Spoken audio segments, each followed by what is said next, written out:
Heavenly Father, today we put on the full armor to protect us against attack.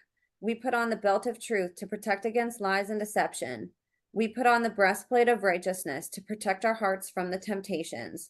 We put the gospel of peace on our feet to walk in your light, peace, and freedom with the Holy Spirit. We rebuke anxious thoughts.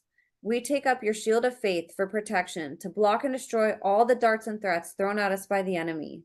We put on the helmet of salvation to cover our minds and thoughts, reminding us that we are children of a mighty King.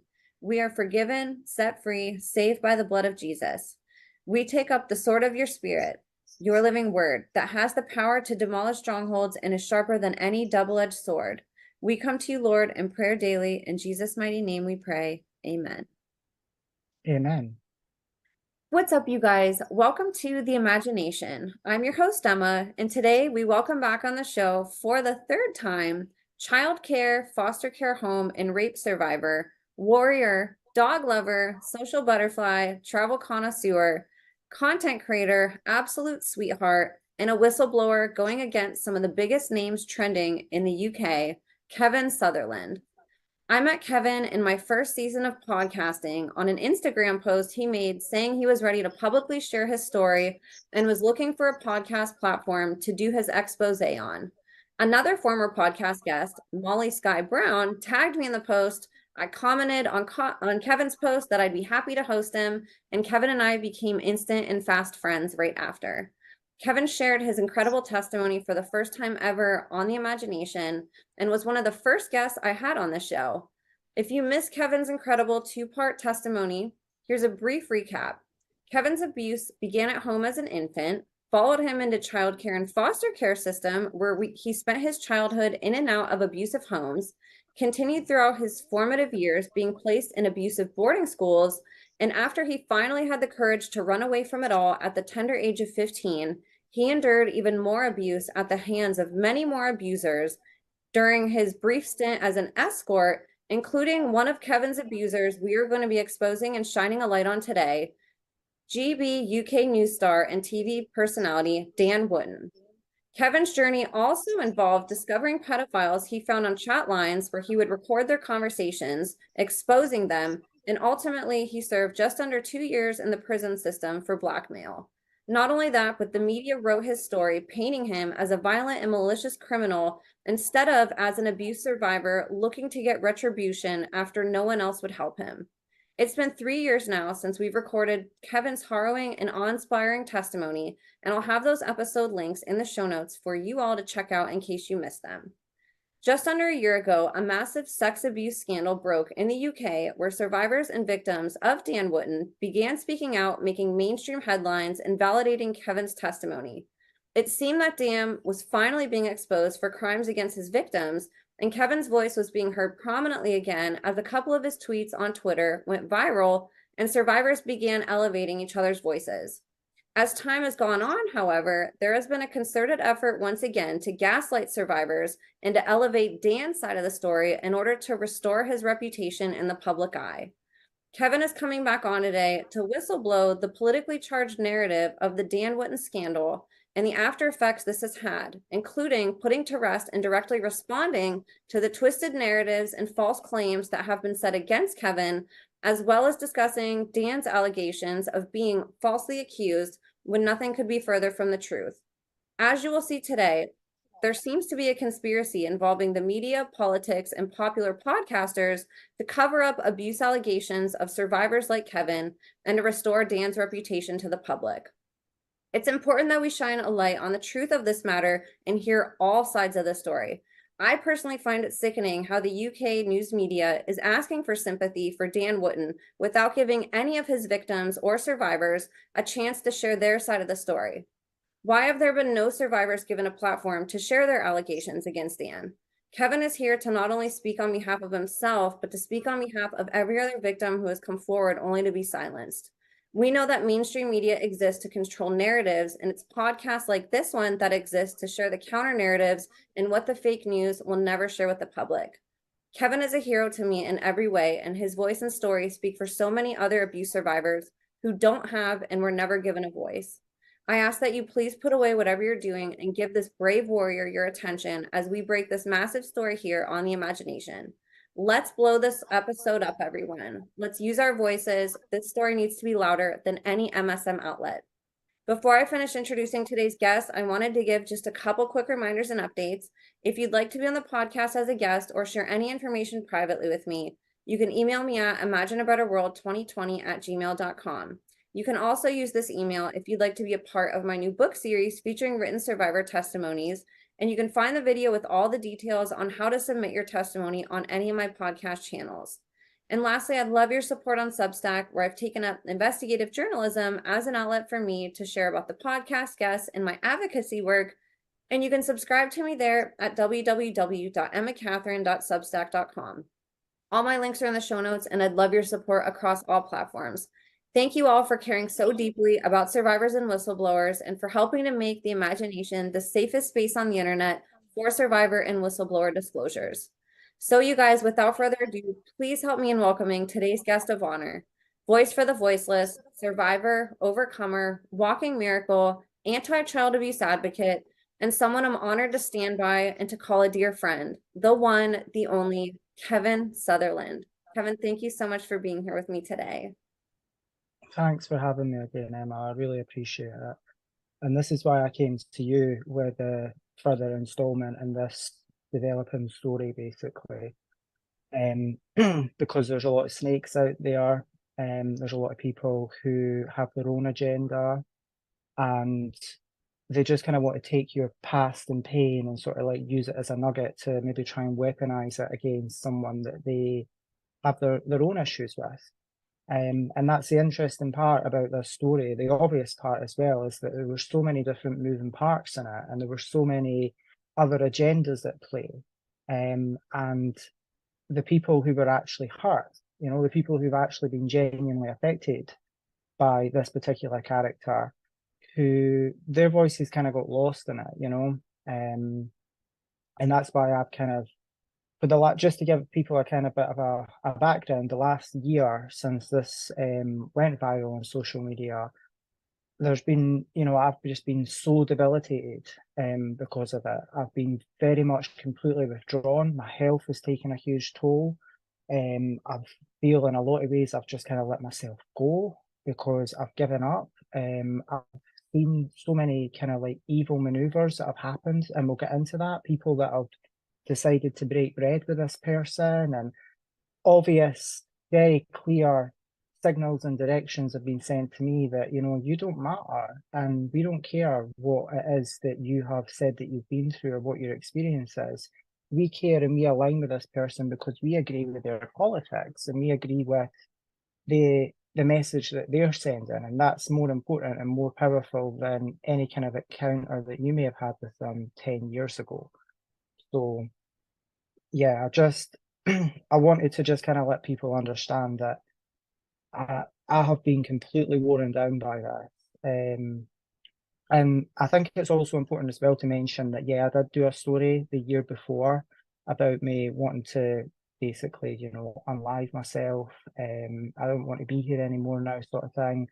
And I think a lot of that played into how people viewed this particular information when it came out, because I was portrayed so much as the scandal regarding my past from 2010, not 2019. Remember, they tried to bring it forward a decade just for whatever reason. I think that played into it as well. Don't take this person seriously because they're completely unstable and they're all over the place. Well, just for the record, I've never been sectioned in my life. I've never been held with the Mental Health Act in my life. My mental health is terribly bad right now. It's unbelievably bad. I'm in so much pain. But there's no point in putting yourself through that process because, one, especially here in the UK, and I'm sure it's quite similar in America, there is really no help there that's available for you. You're treated like objects. You're not treated like humans. You're not certainly getting taken to a private clinic like the Priory. It's very much, you're just kind of like disregarded. So putting yourself through that process, especially when you've got a powerful message and some real hardcore truths to deliver like me, that would further go against you. So I've always managed to kind of keep a lid on it to some extent to prevent myself from going down that road where, yes, you're just kind of like thrown to the side and disregarded. You're just one of them.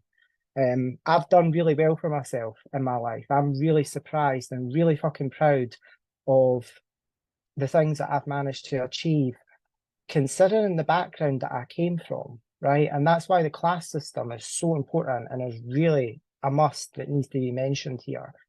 Because I always question to myself, would this have been viewed differently if on paper people would have viewed me as somebody that came from a middle class background? Now I've lived a middle class life. That's the thing. Like through the money that I was making, the areas that I've lived in, my lifestyle, very much middle class on paper. Falling into a completely different aspect of my life now because I'm dealing with severe depression and I'm just isolated, living in a box 24/7. But the point I'm making is when people look, well, he's been in care, look at the background that he's came from, they instantly, the class system comes into place there. And it's, oh, well, he's from a broken home. And, people have made all kinds of assumptions that, I was a drug addict or this was wrong or, like all kinds of assumptions. None of it's true. Like a lot of that's just completely untrue. But it's the class system at its finest at play. And because I'm not perceived as a perfect victim, and most importantly, because I have got previous convictions, you're just disregarded and you're dismissed because basically, in a lot of people's eyes as well, Emma, their interpretation of that is, oh, well, you had it coming and you deserved it. Let's not beat around the bush here. It's not because they just, oh, well, you've got that label. It's, oh, well, you probably deserved it. And that's another reason why I'm speaking out again as well, because that's a disgusting attitude to have. And you would think that in the year 2024, we would be long past that, that of course people who have had horrendous upbringings and been passed from pillar to post and come from a broken home and a family that are just dismissive of them and don't care or love about them because they're just striving to survive as well because they're living in such desperate circumstances that I managed to get myself out of for such a prolonged period of time. And I'm so proud of myself. And that's why I feel I need to mention it because if people see where I came from and how there was zero opportunity for me, there was zero encouragement, and the fact that I was able to travel the world and experience the things that I was able to experience and actually have the encounters that I've had and have some of the lived life experience and even be able to conduct myself like this on camera and articulate an experience, a conversation that I've been through, they would feel the same. They would get where I'm coming from and they would understand why it was important to mention.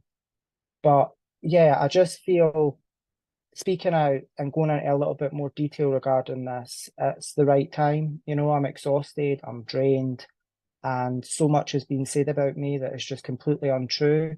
And people are just choosing to believe it because it's easier just to believe that. And I think a lot of people believed it at the beginning as well. I'm no stupid or naive to think that the reason that particular post went viral is because people had their own agenda. They had their own reasons to want to try and get this guy deplatformed and sort of cancelled, which I suppose in some way has been effectively done, but has catapulted him into his own sort of career, branching out as this independent and what have you. But they were never interested in who the person was that was hurt or the injured party. They were just interested in trying to crush somebody because they opposed their politics. And to be clear, politics was never at play here. We discussed that just before we went on camera. For the record, I'm neither left or right, neither I think you are, so that's something else that we connect on. I'm very much in the centre. I'm not an extremist on the left or a hard left person. I'm very much in the centre. I'm very much my own person and I do not subscribe to that tribal mentality because I think that's where the truth and justice and everything else in between gets lost when you subscribe so hardly to one side of the political realm. But yeah, a little rant, a little tangent there. Wanted to get that out, and yeah, let's just go with this, Emma, because the truth needs to be known. I just want to comment real quick to you. You brought up such a good point talking about the class systems and how society judges who they believe.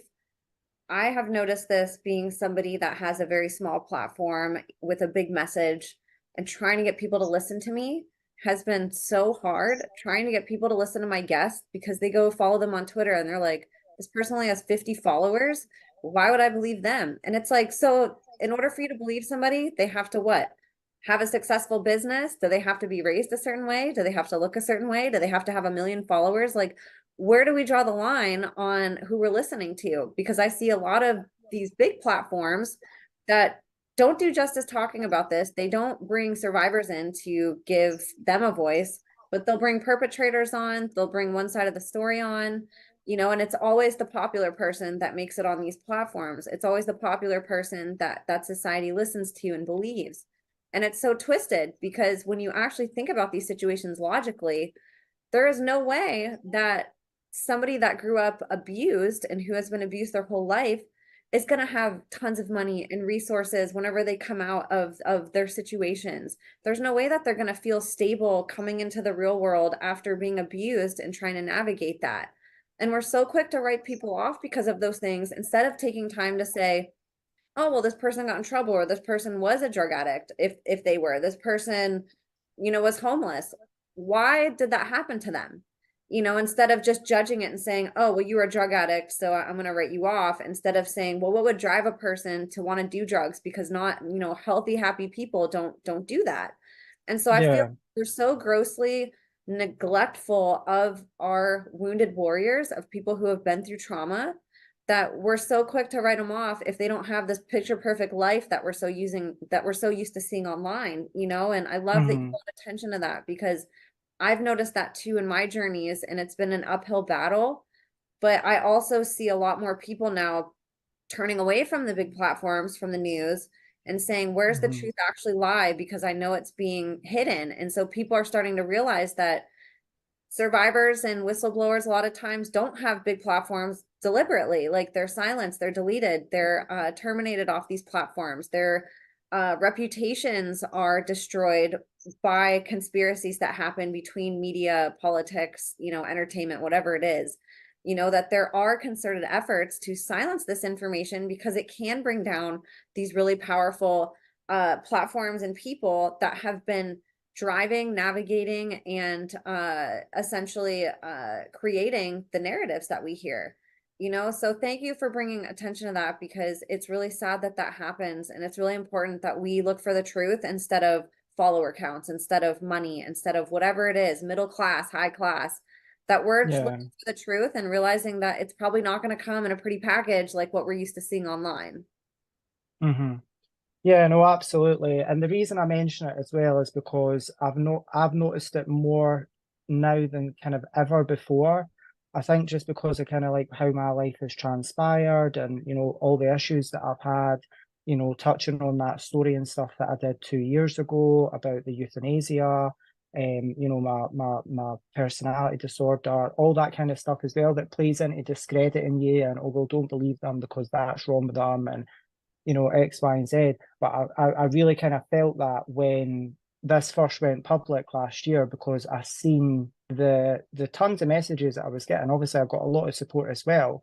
And not to take away for a second on the support that I had, but a lot of the support was coming from a particular side of the political field as well. So the whole thing became very kind of, left, right, black, white. And that's just what annoys me so much, because situations like this should never be, it shouldn't have to spin into something like that. It should be, what's right, what's wrong. Why does it need to become so bloody polarized like all the time? And it's annoying. It's really frustrating. But I'm here now, I'm speaking out, I'm speaking the truth, I'm telling people, look, this is me, this is what I've went through. I want to clear up a lot of the falsehoods and misinformation that's been spread about me over the last year, and maybe give people a bit of the inside on what has actually not been happening behind the scenes. In terms of, oh, well, it's a conspiracy, and that, this person, has been colluding with people that clearly maybe do actually have a bit of an axe to grind, because maybe their career or maybe their life hasn't transpired in the way that they maybe hoped or dreamed for. Who knows? I don't know what's motivating other people and what goes on inside their head. I can only speak from what I've went through and what my position is. And this is real for me. This is the reality of what I've went through and what I've been subjected to. And the after effect of it it's just completely has thrown me off course. I've been just left suffering in silence. Um, and I'm so frustrated, and it's taken a lot for me to just come on and have this conversation. And obviously, it has to be with you, somebody that I trust, somebody that I've already spoken to before. We've got that familiar connection. I know that there's no hidden agenda or political ties or influence that's there. But yeah, so much nonsense needs to be cleared up. And the escorting thing as well, that needs to really be touched on, because that was the kind of first word that was used to just dismiss and discredit me. Yeah, that was something that took place in a particular point in my life. It wasn't the only thing that I ever did. It was a companion escorting.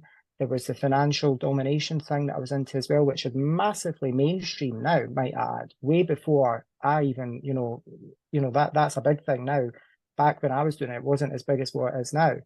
I think that needs to be noticed, because I think people are kind of get this impression that, oh, well, you're just this sort of like crackhead, loser, junkie that's standing on a street corner. And I think they know deep down that's not true, but that's just another sort of disparaging remark for to make people instantly think, oh, well, this person doesn't matter. And I'm fucking sick and tired of getting told that I don't matter. And even if that was the case, why does that person's life, why does that part of human life, why is that just disregarded and thrown to the side? Because, oh, well, then we're celebrating the crime now, are we? That that they're free to target, rape, and abuse and hurt somebody just because they're actually doing that, even though that was never the case for me. Because that's the message that we're sending, and that's basically what people are saying. So it is annoying, it is infuriating, but it was such a small portion of my life. And the reason that I mentioned it, and I went over and over in my head repeatedly, do I really want to say this? Do I need to say this? Because I know that this is something that's going to, along with my past and my history, which I was already honest about and mentioned initially in my post. There was no hiding, there was no big exclusive, there was no expose. It was mentioned and it was brought up by me because it was relevant to the situation in hand, because that was a reason why I was specifically targeted by this person because of all that. So I went over and over it in my head, do I want to mention this escorting thing? It was a really small portion of your life. And, it was something that, if anything, more that, you kind of, it was a companionship thing. It was something that, you did go through, but it wasn't like you were just kind of in and out the door with people. And it was the kind of the stereotypical image of how people might see that I've never been caught up or had any connection or association with that world. And I just think that that's important, and that needs to be cleared up, because we're 10 plus years removed from the incident and from that specific time in my life, really. Like it's never been something that was so prolonged or went on from any sort of like extended period of time. But my God, it was used as a weapon. And I think in a lot of ways more than just the past, because people have got a feeling on that. They've got a feeling, and it comes out in any kind of case, any kind of high profile case or anything that's going on. If that's an element to the story, however far removed that person is from it, they're viewed as less than. And that's really what gets to me, because it's just wrong. It really is. It's totally wrong. And one thing I think that's important to mention as well is that the people who use escorts and the people who make those bookings and those services are the very people I think that criticise it the most, even though 9 times out of 10, they're kind of like what you would describe as the nervous Nigels. Like some of them can be a little bit awkward and what have you. But the people who come hard on it with the sort of like, looking down and criticising it the most, I think they're most likely to be the ones that are either engaging in those kind of services themselves behind closed doors, or they're just your typical clients. And I've seen that. I've seen that with how this story's transpired, because, well, I know who he is. I know what he's all about. I know what he said to me that night. And look at the support that he's had, the people that instantaneously, oh, well, he's a liar, because not only has he got that criminal history, but, that's what he was as well. Look at what he was doing. So let's just, not even give that any kind of thought or consideration to whether it's even true or not. Just disregard it. It's infuriating. Sorry if I'm just rambling, Emma, but I need to get this out of my head. It's thoughts that are going round.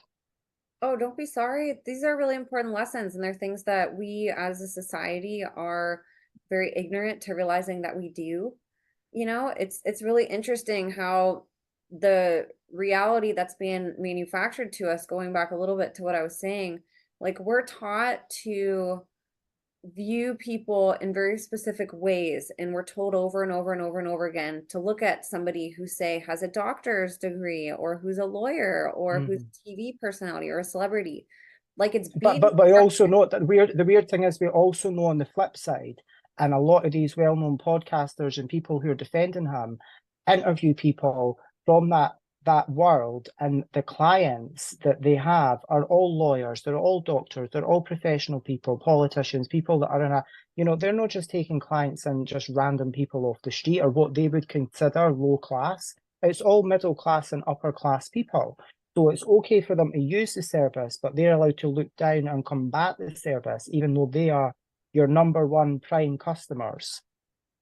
It triggers me. It does. It does. That does elicit a reaction from me because it's so hypocritical, and the double standards at play there are just so infuriating. And I think it comes from another place as well. I think if people speak out and criticize it the most, people that are maybe close to them may never suspect that that's actually something that they're doing behind closed doors, that they're booking escorts or they're going to, some sort of companion escort or a sex worker or whoever it is that they're seeing, or they're paying somebody online, OnlyFans or cam models or whatever. If they preach the loudest about their condemnation for it, then no one's going to suspect that, that's what they're up to. And that it's always the same. Sorry to 100%. cut you off there. No, you're 100% right. You said it better than I was going to. That was really what my message was going to be too. It's just it's very interesting how we construct our perspectives on people based off certain criteria. And then on the same end, we judge people by certain criteria that's been beaten our head to say this person's less than because they don't have these things that this person does, that has the college degree and the money and the stable family that they grew up in and the Ivy League school background and all these friends and their yacht, like we're taught that if you're not those things, that like you don't deserve to be believed and respected and given a platform and given a voice, that you don't matter as much, and that you should continue to idolize these types of people, and it's just really sick, and that was something I noticed really quickly whenever I was looking into child abuse, was asking, like, where are all the survivors talking, like where can I find them? I'm watching the news and hearing about this stuff, or I'm reading articles, I'm learning about human trafficking, and it always seems to be these third parties that speak on behalf of it, a politician or a nonprofit. And I was like, where are the victims? Like, why are we just listening to people speak on behalf of somebody else? Like there should be the other side of the story too, of the actual person with the experience talking about it. And Mm-hmm. I've noticed from my own personal perspectives, like I always like I get my information validated from survivors and whistleblowers. Like I don't even watch the news. I don't nothing. Like if it's not coming from somebody who had the personal experience that was the source, which is a survivor or a whistleblower who was there, I don't believe it, because I know that on the other end, the people that aren't whistleblowing these things are the ones, like you said, they're the ones up there bashing it, either putting it down or saying, oh, we're taking care of it and it's all okay, when they're actually the ones Yeah. complicit and participating in it and covering it up. So this is a very, very important topic, and it's totally like I love that you're talking about it. And I think it's a big part of your story because that's exactly what happened. Like you have been gaslit, and I know we'll get into that. They've used these things against you that they're probably doing in a totally malicious way, right? That a lot of these people are probably involved in some really, really bad things, but the public doesn't know about it. So they gaslight you with this information, and nobody does the same to them. Like there's no accountability back and saying, okay, well, if we're gonna dissect Kevin this much, like let's do the same with you. Like let's look into your background and into everything that you've done and expose all that.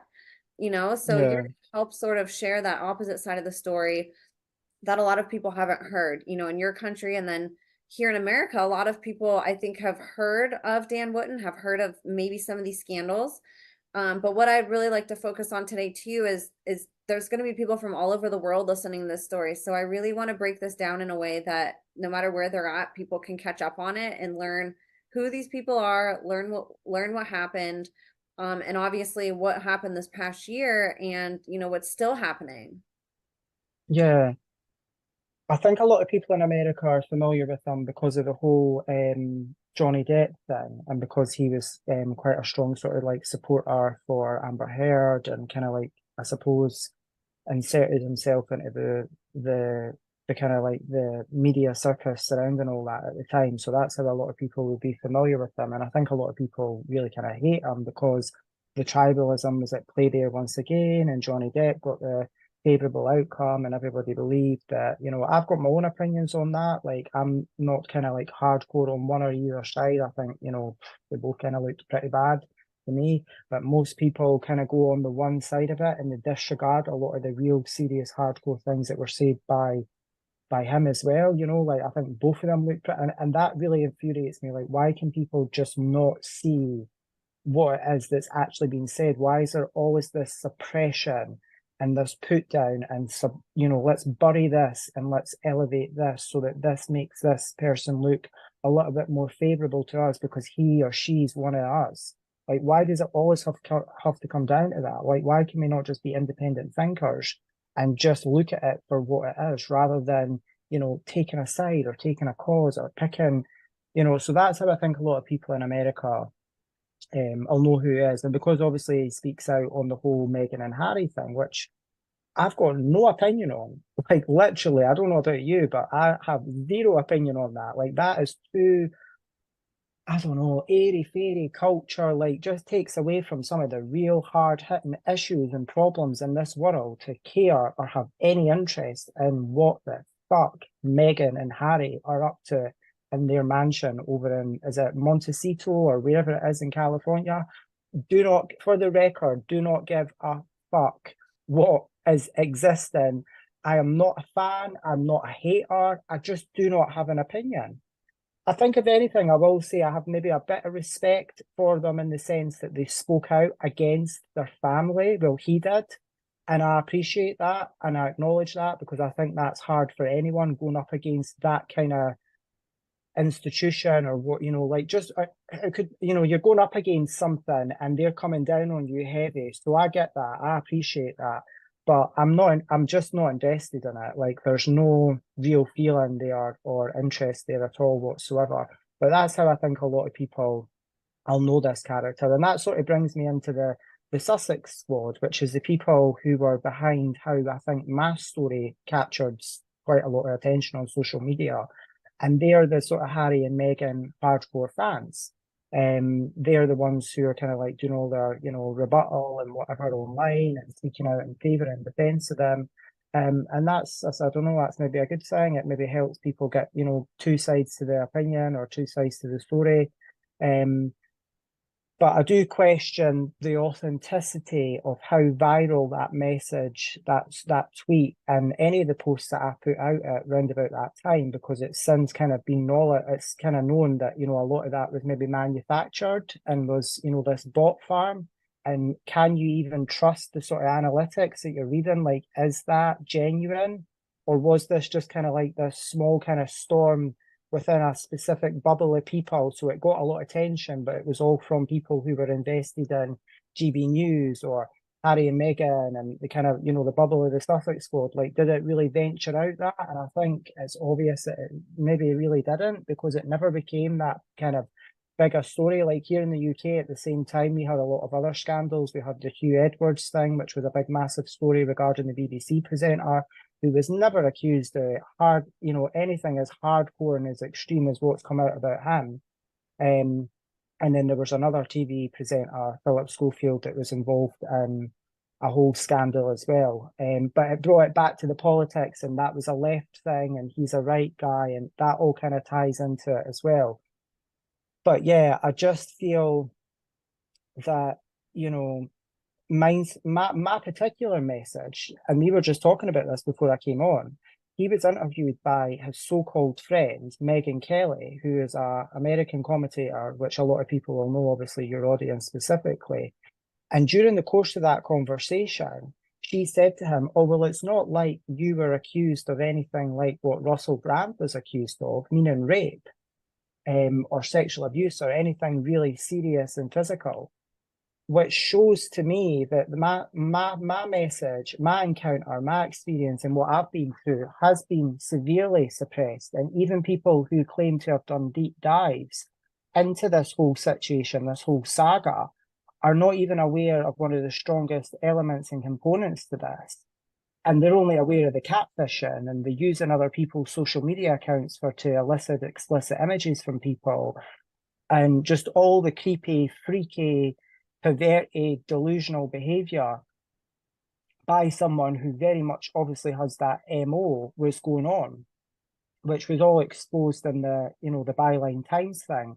What I had to say, and anyone else that was severely more hardcore, that's the best way to put it, a more serious side to things, was diluted and lost in it, even to the extent where somebody like her is, doing all the research, doing a bit of prep for an interview with them, even reading a response from Byline Times, but then turns around and says, oh, well, it's not like you were accused of anything like that.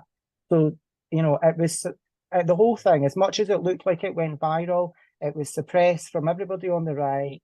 You had that article that was written from that well-known, well-established, untrustworthy news site that's not even legitimate, doesn't even have like a point of contact or reference on their website. They've now since taken the article down because I think they know how inaccurate it was, and it was just littered with lies and complete mistruths.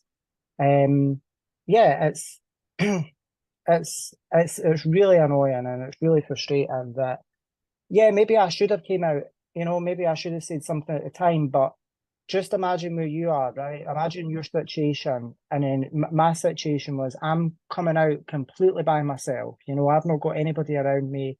I'm not being held up in arms. It was just me against this onslaught abuse, and just becoming, I suppose, what you're more familiar with than anybody now. And I've kind of come to learn this through watching a lot of other people's testimonies on your podcast. A targeted individual. I've become completely targeted. And the aim of that is to silence you, break you, push you to the brink of suicide, or push you to suicide. And knowing how vulnerable I am already and where I've been in my life and the mental health issues I've got, I think that's why I've been left. I think I've been left because it's, oh, we'll just let him do that, because ultimately that makes the whole issue go away. We don't have to deal with it then if that happens. Yes. So that's a hard reality to be faced with, Emma. That is kind of why it's maybe just been, who cares? Absolutely. So I want to back up a little bit. For people who are brand new or people who might not be familiar with, because like you said, I think some, especially here in America, what people know Dan for is different than what we're talking about here. And it's a very different person that you're talking about versus what the news presents to us or how we might have seen him. So would you be able to Mm-hmm. back up and maybe share a little bit about who he is and your encounter with him when that happened? And then let's talk about what made you go public with it, and we can talk about what has transpired since then. And we obviously have some articles and stuff, but Yeah, obviously there's a lot to talk about who's been like featuring him and stuff lately and sort of the agendas now. But let's go back in time, and if you could just introduce Dan and who he is and your experiences, I think that'll paint some context to what you're going right. Yeah. Well, he's a journalist. I think he was mainly a sort of showbiz journalist, somebody who did a lot of the kind of like, the celebrity culture in the UK and reporting on like different, I don't know, reality shows, and he landed a lot of big interviews. Major celebrities, people that he's interviewed over the years. I've never followed him, so I can't really kind of like give you in a chronological like who he's interviewed, but he has had a lot of kind of like attention in that sense of things. But ultimately, he's just a journalist. I don't think he's ever been kind of like seen as like a celebrity. 1 second, what's just came up there? Because I've just gone off the screen. Oh, one I just sec. I brought don't know up if I the Wikipedia Yeah, page. his Wikipedia page. So he's initially from New Zealand.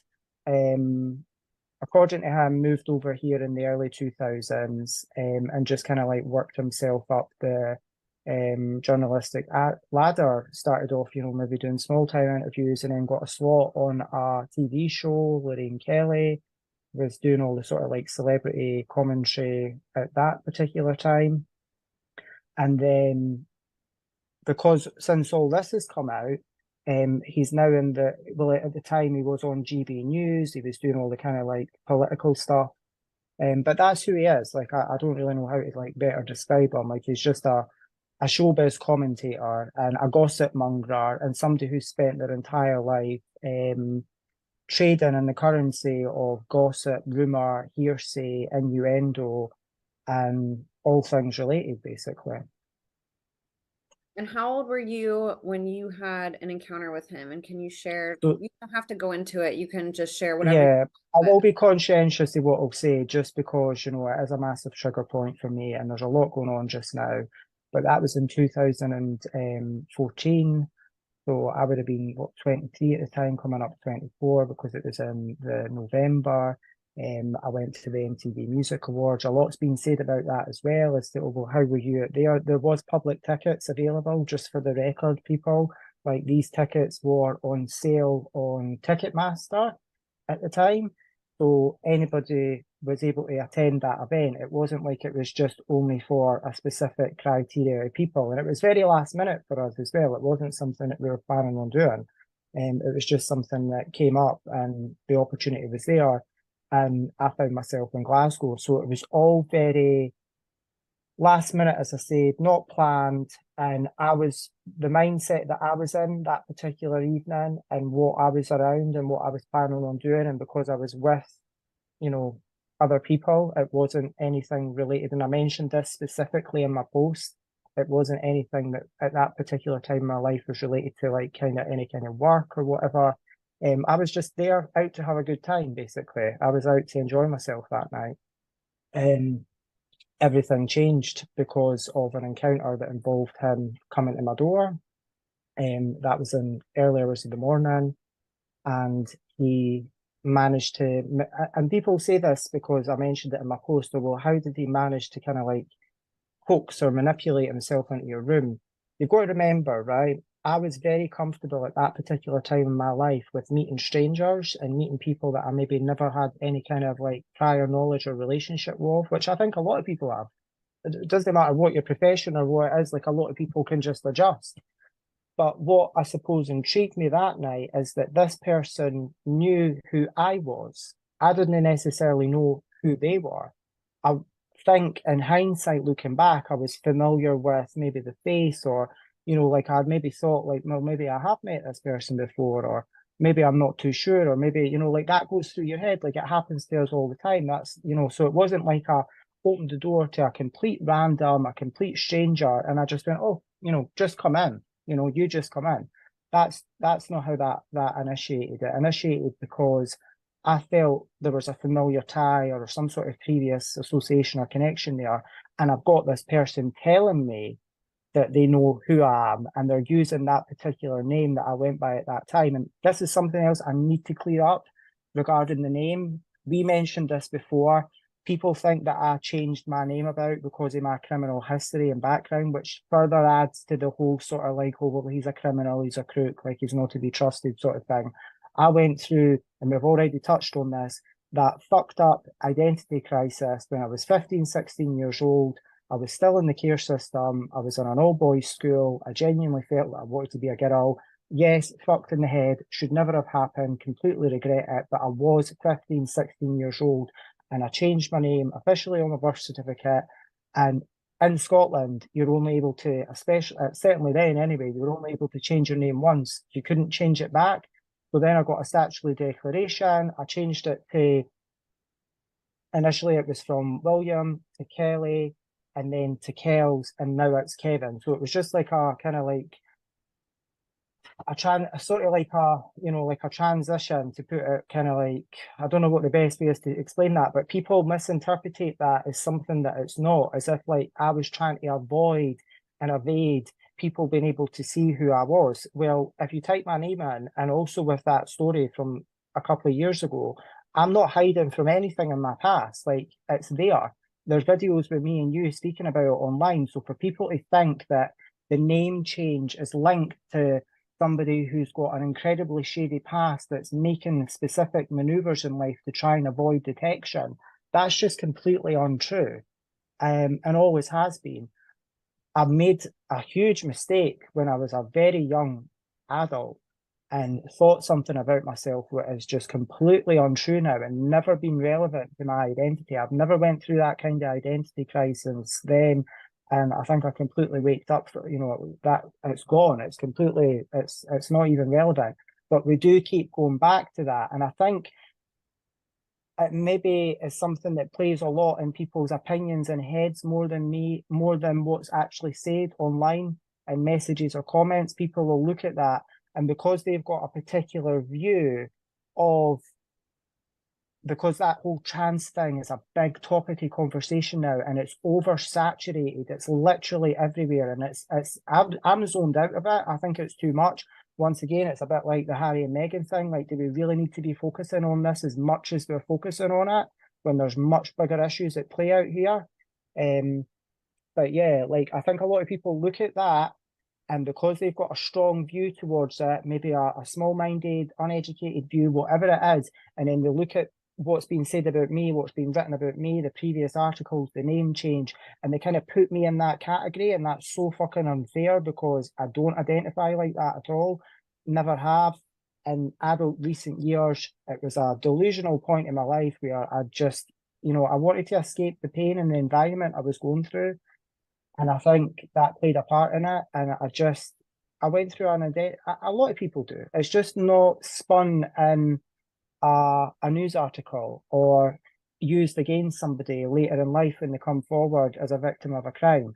It's a lot of people go through that, and it's undocumented and it's unacknowledged, and it's not there to be used against them again and again. But they can put you in that fucking freakazoid category and go, oh, well, you're one of them. It's just not relevant to me. And I Can I just wish I comment could. on this, Kevin? I want to say, as somebody who's interviewed more sexual abuse survivors, rape survivors, and just survivors in general than anybody else in the world, that is so common with abuse survivors because children who are groomed are typically groomed by different people, and it can be the same sex, it can be the opposite sex. Lots of children, when they're groomed, are told to wear different types of clothing. They might, if they're a boy, they might be told to dress as a girl as they're growing up in an abusive home.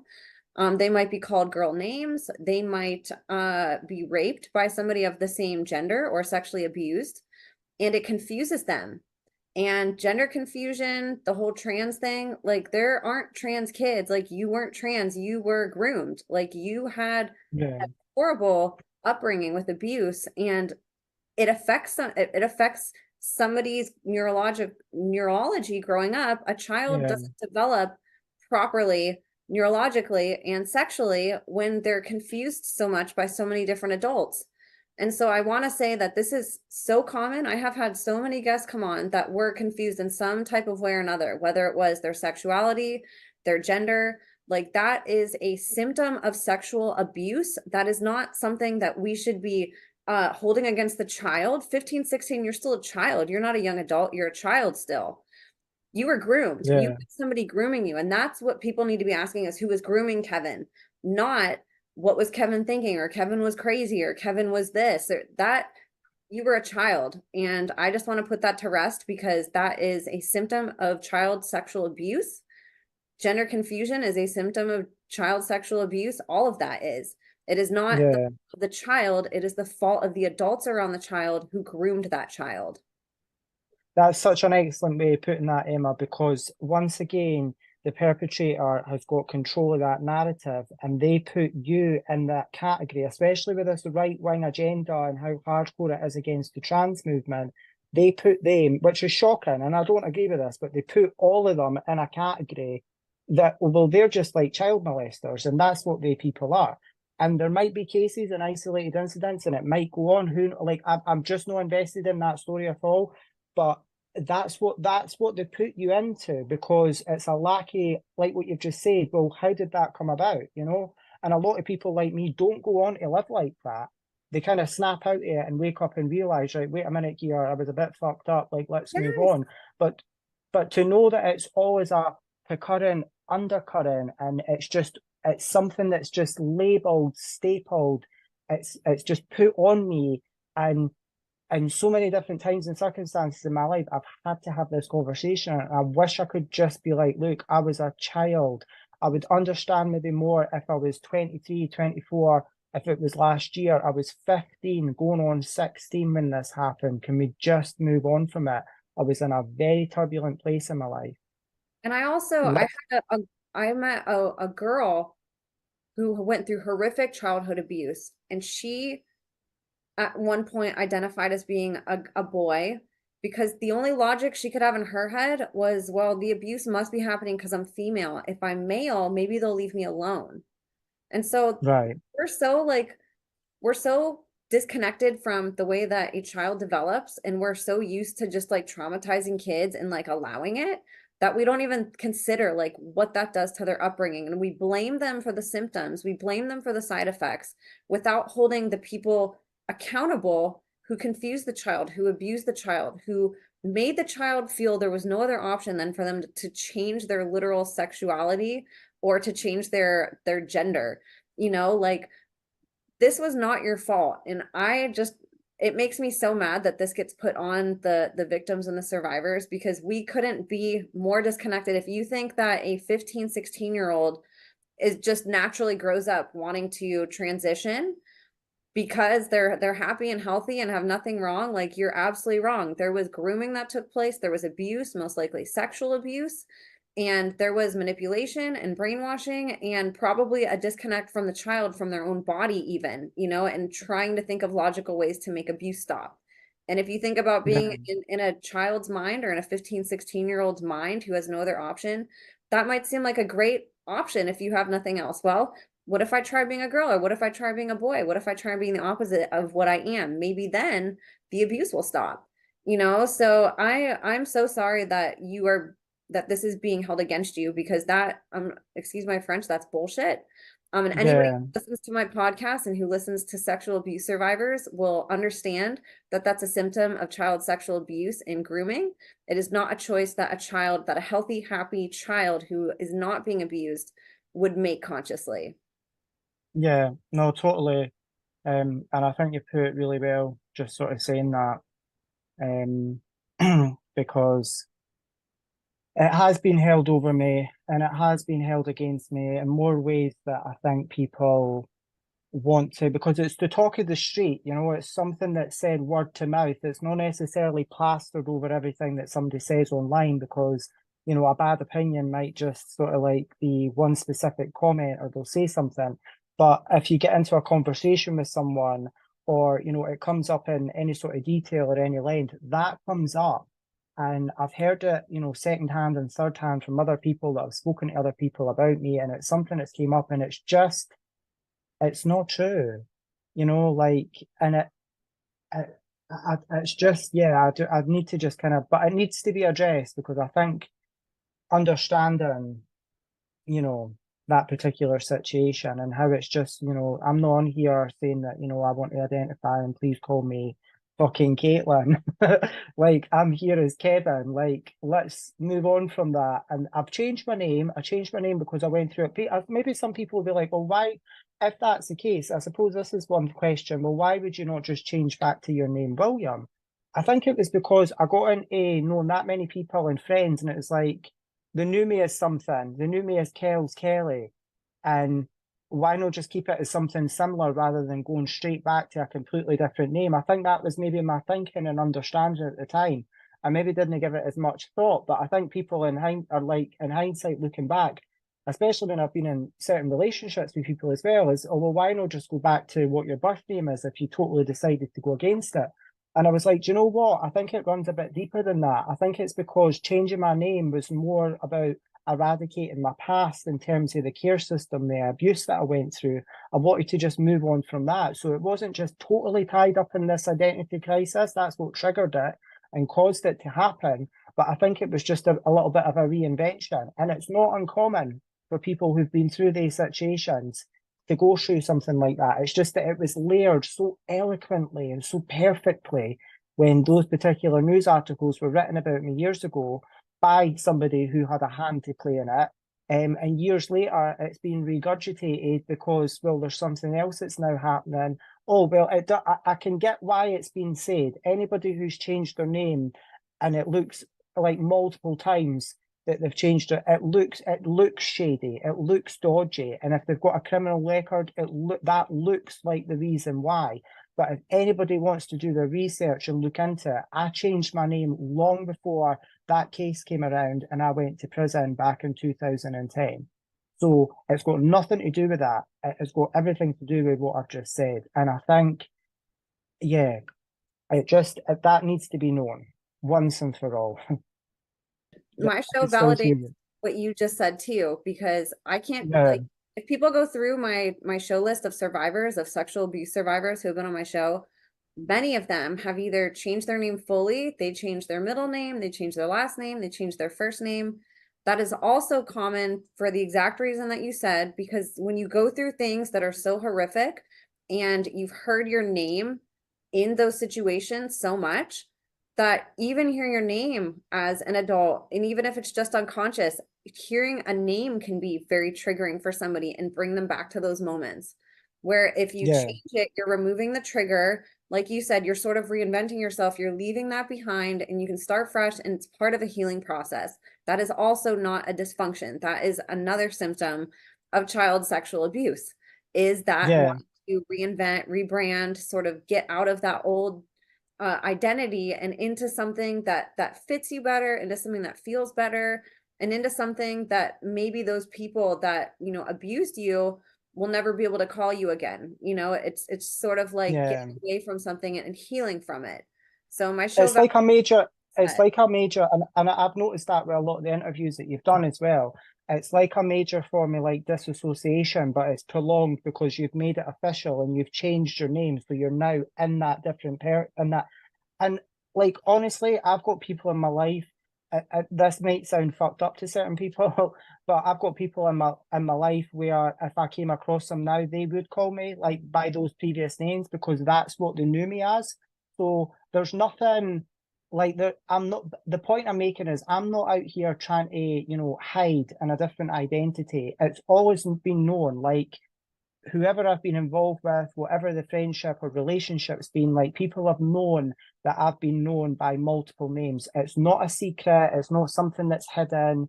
It's there and it's open, and it is what it is. So we just covered the situation that happened. So we gave some background context. We put to rest a couple of the things that the media and MSM has wanted to really use against you, like you said, as a weapon. And so let's come Mhm. to sort of the present time, or I would say when you and I started interviewing. So a few years ago, you had put that post up on Instagram, and even though if people go Mhm. back and listen to the interviews that you did, we really brushed over what we're talking about today. We did not dive into it. We did not reveal the name of who we're talking about today. It was very vague on purpose because there was a different situation that you were in then than you are now. But I want to talk about Yeah. like why did you decide to go public then? And then let's sort of talk about leading up to the past year, and what has transpired even since you told your testimony on my podcast. With regards to going public, um, It's a big step. I, yeah, it is a big step because even when we done those initial interviews, I was very conscientious of the fact that, if you go there, then you're naming a specific, you're naming an individual, and that's something that will absolutely, without a doubt, be combated. Whereas before, you're talking about institutions, you're talking about the care system, it's all kind of very generalized and it's kind of like against a system rather than a person. So these things are designed by design, it's by design, isn't it? Where you can't really sort of like blame somebody, well, because the whole institution's sort of like in on it, or like there were so many different elements that happened to me in care, so many different things that I went through, which people can obviously look at on the previous podcasts that I've done with you. So I was very aware of that. But I think it just happened naturally. It just happened organically. There was no kind of like, sit down or any kind of like, strategizing as to, well, this is the time, yeah, it was trending. It was a topic of conversation. People were, coming forward and saying what their own experiences were. Somebody, previous partner had came forward and said that, they had had this very toxic relationship with them. They had uncovered information that was stored on some sort of a hard drive behind a washing machine, or that they uncovered a dodgy sexual video or something that was taken of somebody having sex without their consent. And apparently, then he confessed all to this person and said, "Yeah, I go online and I pretend to be somebody else in order to, extract information from people." So that was all kind of like on the internet. It was trending, and I just kind of felt like, I don't know, I maybe just kind of felt a bit like it's kind of like now or never. And I'd been so open and honest about everything else that had happened regarding the care side of stuff and the prison kind of stuff and the chat lines and all of that, how all that was twisted and turned and how it was made to look like I'd set up my own company and I'd went out my way. And, like we covered all that in previous conversations. We can get into it again. It's saying that you put it up there. Let's pause and so. So we had covered all that. So yeah, in terms of like the timing, I think you can't really plan for something like this. It happens when it happens. I did think about it, it wasn't just as impulsively as it sounds. I did think about it and I did think, right, you're going to get backlash from this, and you're going to get backlash because of aspects of your past more so than what you're actually coming forward and saying. And we've talked, the escorting thing, prison, all of that, like that's just stuff that can be so, and it was used, and it was even mentioned to me at the time that that would be used. You'll be smeared by this. You'll be discredited to such an extent that no one will take any of what you have to say, even 1% seriously. And in a lot of ways, that is what's happened. A lot of people have just overlooked this side of the story, to the extent like we were even talking about earlier, where some people just don't even know about it, and that was, 5.3 million views according to the analytics of what Twitter. We don't know how legitimate that is because the Sussex squad obviously are operating some sort of a bot farm or whatever it is that's going on there. Can we even trust the figures there in terms of the views? You've seen it. It did, people seen it. It wasn't like it was completely suppressed. But because so much came out after it, and that Byline Times dropped all their different news articles, and they were able to get them on the password thing, which really annoys me because that's also it. That's also something else that's been lost in this.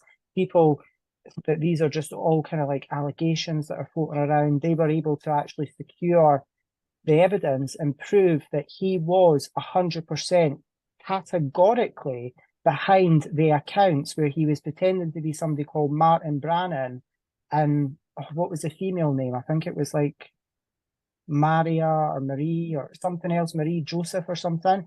So they were able to prove. This is why I really question the whole kind of police outcome, right? Because he's now saying that he's been fully exonerated and he's been proven to be innocent without a doubt in no uncertain terms. Bullshit. Total bullshit. Lie, lie, lie. I've spoken with the police. They've contacted me and they've said that they can't take it any further because there's basically a lack of evidence. And that's very common in these situations. No one's been exonerated. No one's been it hasn't just been put down as false allegations like that. He did the Megyn Kelly interview. Then he went on and did that other podcast as well. And it's labeled as false accusations, false allegations. That's never been established. That's never been the official outcome or any outcome. You're supposed to believe the official outcome. We're supposed to believe the official narrative regarding my case years ago, but we're never. Do you see what I'm saying? It's so twisted in terms of, believe this, don't believe that. That's when it gets that whole sort of like messy political way. People who are jumping on that, they were going to jump on it from the beginning. They were already saying it when this information came out from the offset. They're liars. They're not to be trusted. It's a deranged ex. That was one of the slurs that they used. It's a, my past, he's a convicted extortionist. I've got, a convicted extortionist, somebody who committed blackmail, who was targeted by somebody who moved in the circle, somebody who has got a record of going out their way and getting compromise information on people in order to get them to do what they want. This is something that's out there. It's already known. People know that. But yet we're to believe that, oh, well, he was exonerated from those charges. That was a press release that he put out, Emma, that got picked up by and repeated by every other news outlet. This guy knows how to play the system. And that's what annoys me as well. It's like you've got people like James English giving him this podcast, giving him this space to come into this speary people who are so against, they're so anti-establishment and they're so against the mainstream media. He was mainstream media from day one. He worked in mainstream media for 20 years. GB News is still technically mainstream media because it's on the airwaves. It's not like some sort of like backstreet YouTube channel. It's a news channel and it's on, it's on television. So for him to be able to come forward and be like, oh, I'm against, mainstream and it's all corrupt and everything's bought and paid for. That because you've been a part of it. Well, because now you've been let go, it's okay for to say that, but you were a part of that conspiracy for 20 years, but now you're speaking out. You're somebody that needs to be held up in high regard when you destroyed how many lives, putting forward lies and spreading misinformation on people and destroying lives and pushing people to suicide, people actually committing suicide and taking their own life. But he's got an answer for that as well. So everything that's been said, it's rehearsed. He knows exactly how to play this system. He knows exactly what it is that he's doing, and it's all just to buy in a base of people who are just lost, and they agree with him in so much that they can overlook this and disregard it because, well, he's the voice for the people. He's speaking up for, this working class people, this working class category of people who feel like they've not got a voice in the national debate of things. So we'll disregard that. Even, for example, that Megyn Kelly interview, there's no way that she looked over that specific detail where they were able to prove that he was behind those accounts. That's creepy, it's fucked up, it's sick, it's perverted, it's fucking sinister. And how anybody can go, oh, well, let's just kind of like, he's one of us, so let's just overlook that. She might not have heard or know about my specific situation because it wasn't included in those articles, but I'm sure if she read them, she's seen that they were able to tie all of that conduct to him through the data breach that actually showed that the password was the exact same as something else that was affiliated with him. And that's another thing that's important to mention as well. He talks about the two settlements that he had, right? He had two settlements. He sued under his privacy being breached, right? So the Mirror and the Guardian gave him payments. They gave him compensation because I don't know the specifications yet, but I know it was basically something to do with his, under European law or whatever, he was arguing that his right of privacy was breached because he was named before he was charged. Bearing in mind that this is a journalist who has named many person and accused many person of a crime before they were ever charged, right? So the hypocrisy there is just as next level. It's off the charts, right? But he used that legal maneuver and he's now spinning it as I've took action against these false allegations. And these newspapers who never published any of the allegations, they just published that he was under an investigation by the police and maybe recited some of the details concerning what it was regarding, but they certainly never went near my case. I can only speak from my position, but that's how he managed to get two settlements, two facts. So think about it as well for a second as a survivor, right? And a lot of people will relate to this. He's profited from that. He's actually made money, hard cash, not just once, not just twice, but 3 times because he also had a fundraiser as well. So he's made well over £200,000-300,000 out of a situation that he claims destroyed his life, right? He has made a substantial amount of money and he's claiming right? He's claiming that he got he got an apology from them. They did settle his case, but he never sued the particular publication, that Byline Times. He never sued them for any of the specifics or for the articles that they put out. It was just the fact that the Mirror and the Guardian reported that he was under an investigation, and the argument was that he wasn't charged with anything, and then now the outcome and all that sort of stuff, that all plays into it. So it was a complete money grab as well. It was all about just profiting from that situation. And I think people need to be clear on that, and the thing is, it's not even about needing to be clear, right? People on the right, that James English, maybe Megan Kelly doesn't know the specifics regarding my case, because not everybody got to hear about it. There was so much noise and bluster regarding all the other stuff that came out that my story did get lost. But a lot of people know about this, right? They know about my situation. They know about the passwords. They know about the proof that was actually obtained linking him to all the claims and allegations that Byline Times had put out about him. And what they do is they look over it, because as far as they're concerned, he's part of their club. He's speaking out on a lot of issues that they feel are important, and it's part of whatever their agenda is.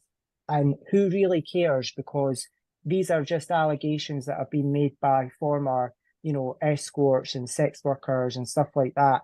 People who get to hear and see an awful lot that goes on in the world, and have very a lot of close encounters with people who, and that's their take on it, like, fuck them. That's their attitude. Fuck them. So people, it's a character reveal moment as well, because it really reveals who people are in that moment. And that's why I'm so, in particular, disgusted with that last person that I named there, because that was a deliberate maneuver to send a message to me: fuck you, you do not matter. Like, this is what I'm doing, and I can do this because I've got power, and I'm still regaining that power, and nobody gives a fuck about you. That's what that message was. That was a very clear, very precise, very strong, heard message. And James was completely, entirely, 100% complicit in that.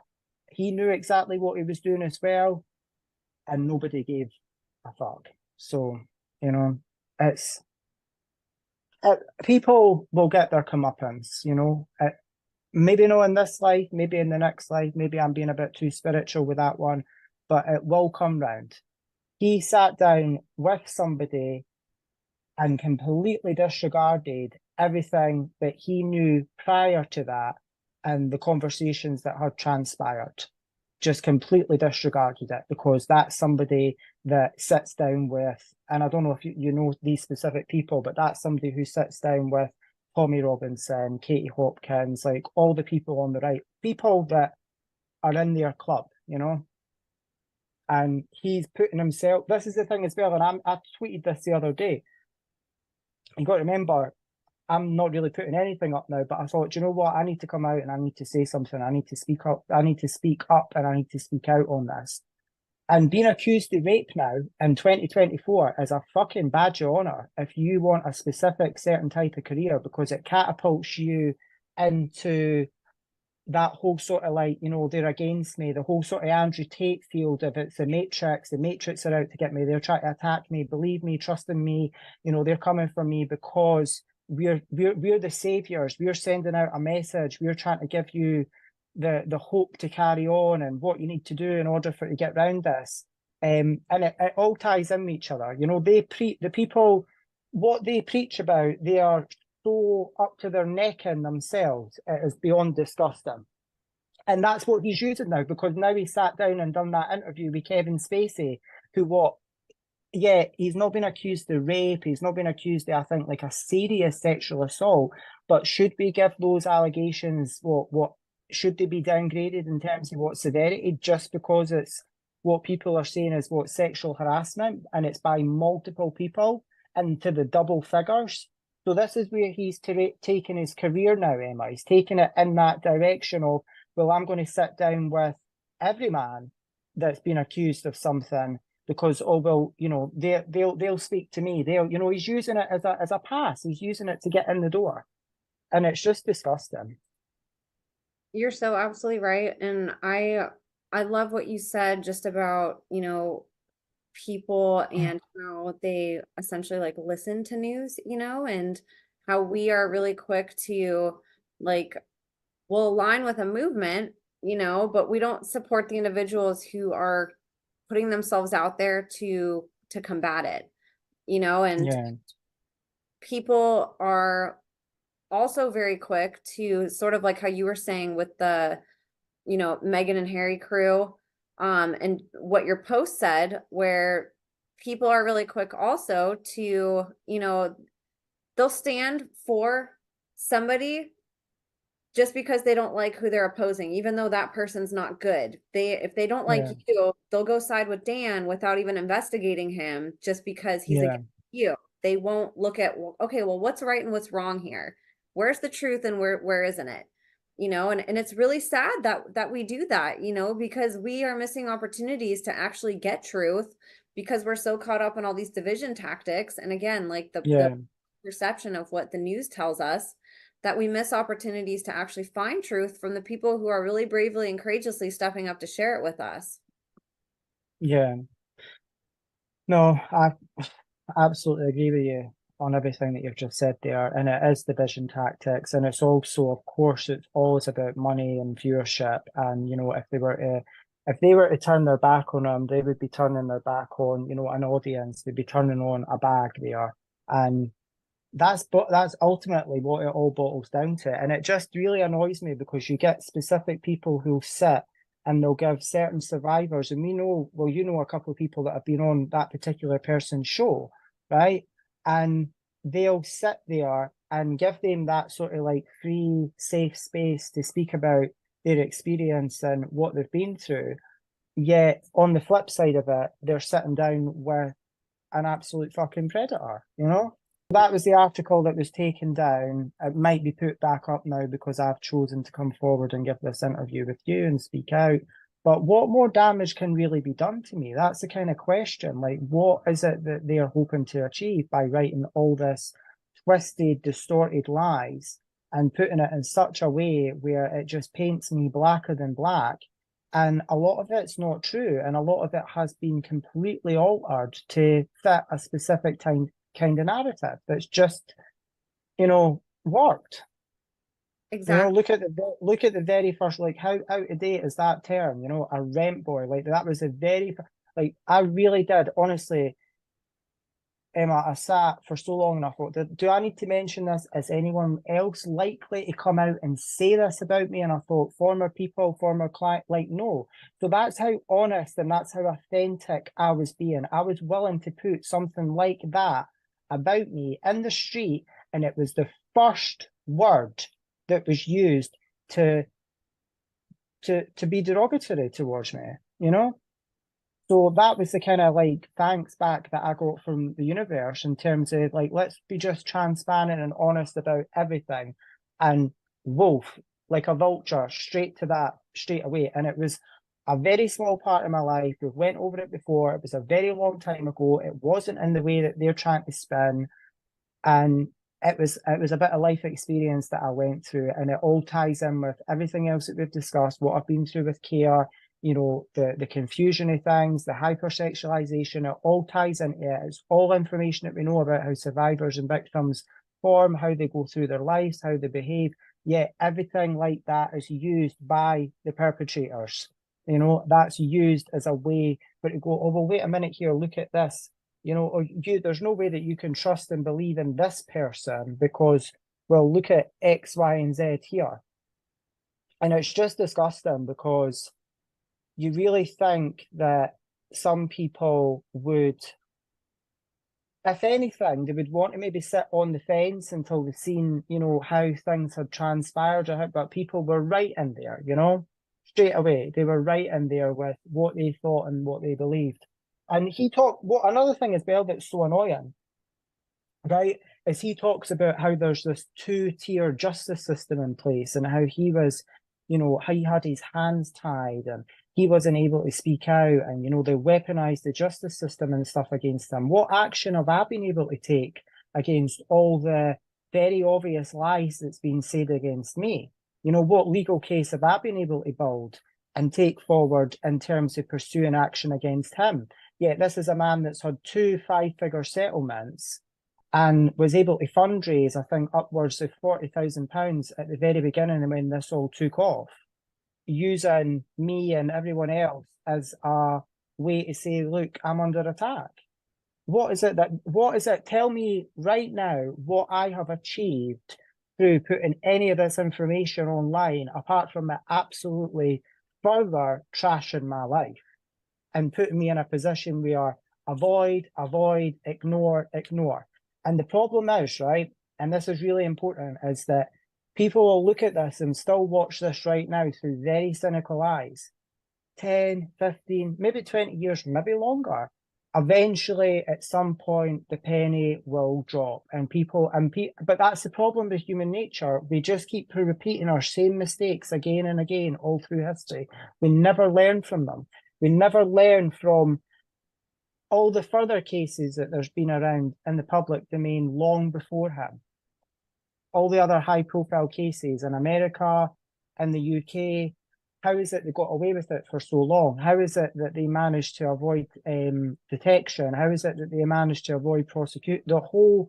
Because of what you're doing right now, because of your attitude, your mindset, and how you are instantaneously willing to and only willing to listen to that one side of things. And you've got your side eye on the other, on what I'm saying, especially coming forward. That's the reason why. That's the problem. That's the issue. And that's when the class system comes back in again, Emma, because I've not got the particular background or the particular education that would merit me being taken more seriously or more worthy. Like even one of his closest people that he hangs around with, that lady Victoria, who's now coming out. That was another disgusting move. James English sitting there and has got Lady Victoria, Harvey, that's it, on his podcast saying that Prince Andrew is innocent and he's been set up and it's all a conspiracy to take him down. That shows you the direction that those people are moving in, you know? But the reason I bring her up is because I remember she specifically said once that, oh, well, maybe if I had come forward and said something against Epstein, I would have been taken seriously because of the background that she came from. She knew that off the back, of course, and that is how society perceives people. If you come from a particular background and circumstances and you're viewed a certain way on paper, then you will be taken seriously and your credibility is there from the offset. Other people, normal people, they're just disregarded and they're thrown to the wolves, you know, they're nothings. That's how they're treated. And don't forget for 1 second that the people who are in those privileged positions, they don't know about it, because that's a prime example right there. She was able to even voice that and see that herself, that, oh, well, if I said something, I would have been listened to. You know, I would have been heard because of my title, because of my name, and because of my background.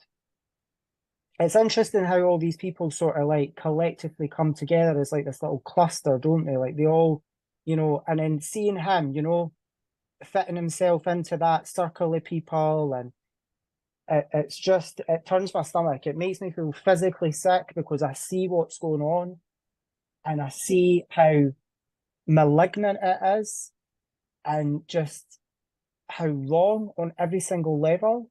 And how normalized it is as well, on how nobody sees or thinks that this is a problem or an issue, or we should be even having a conversation. You know, everybody's focused on, you know, who the next president's going to be. You know, that's the conversation. Like, is it going to be Trump? Is it going to be Biden? Like, that's it. And we've got an election coming up here as well. That's all people are interested in.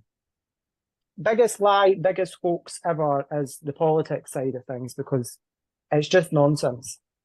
Well, and the problem with it too is they over sensationalize it so much on the news and, online.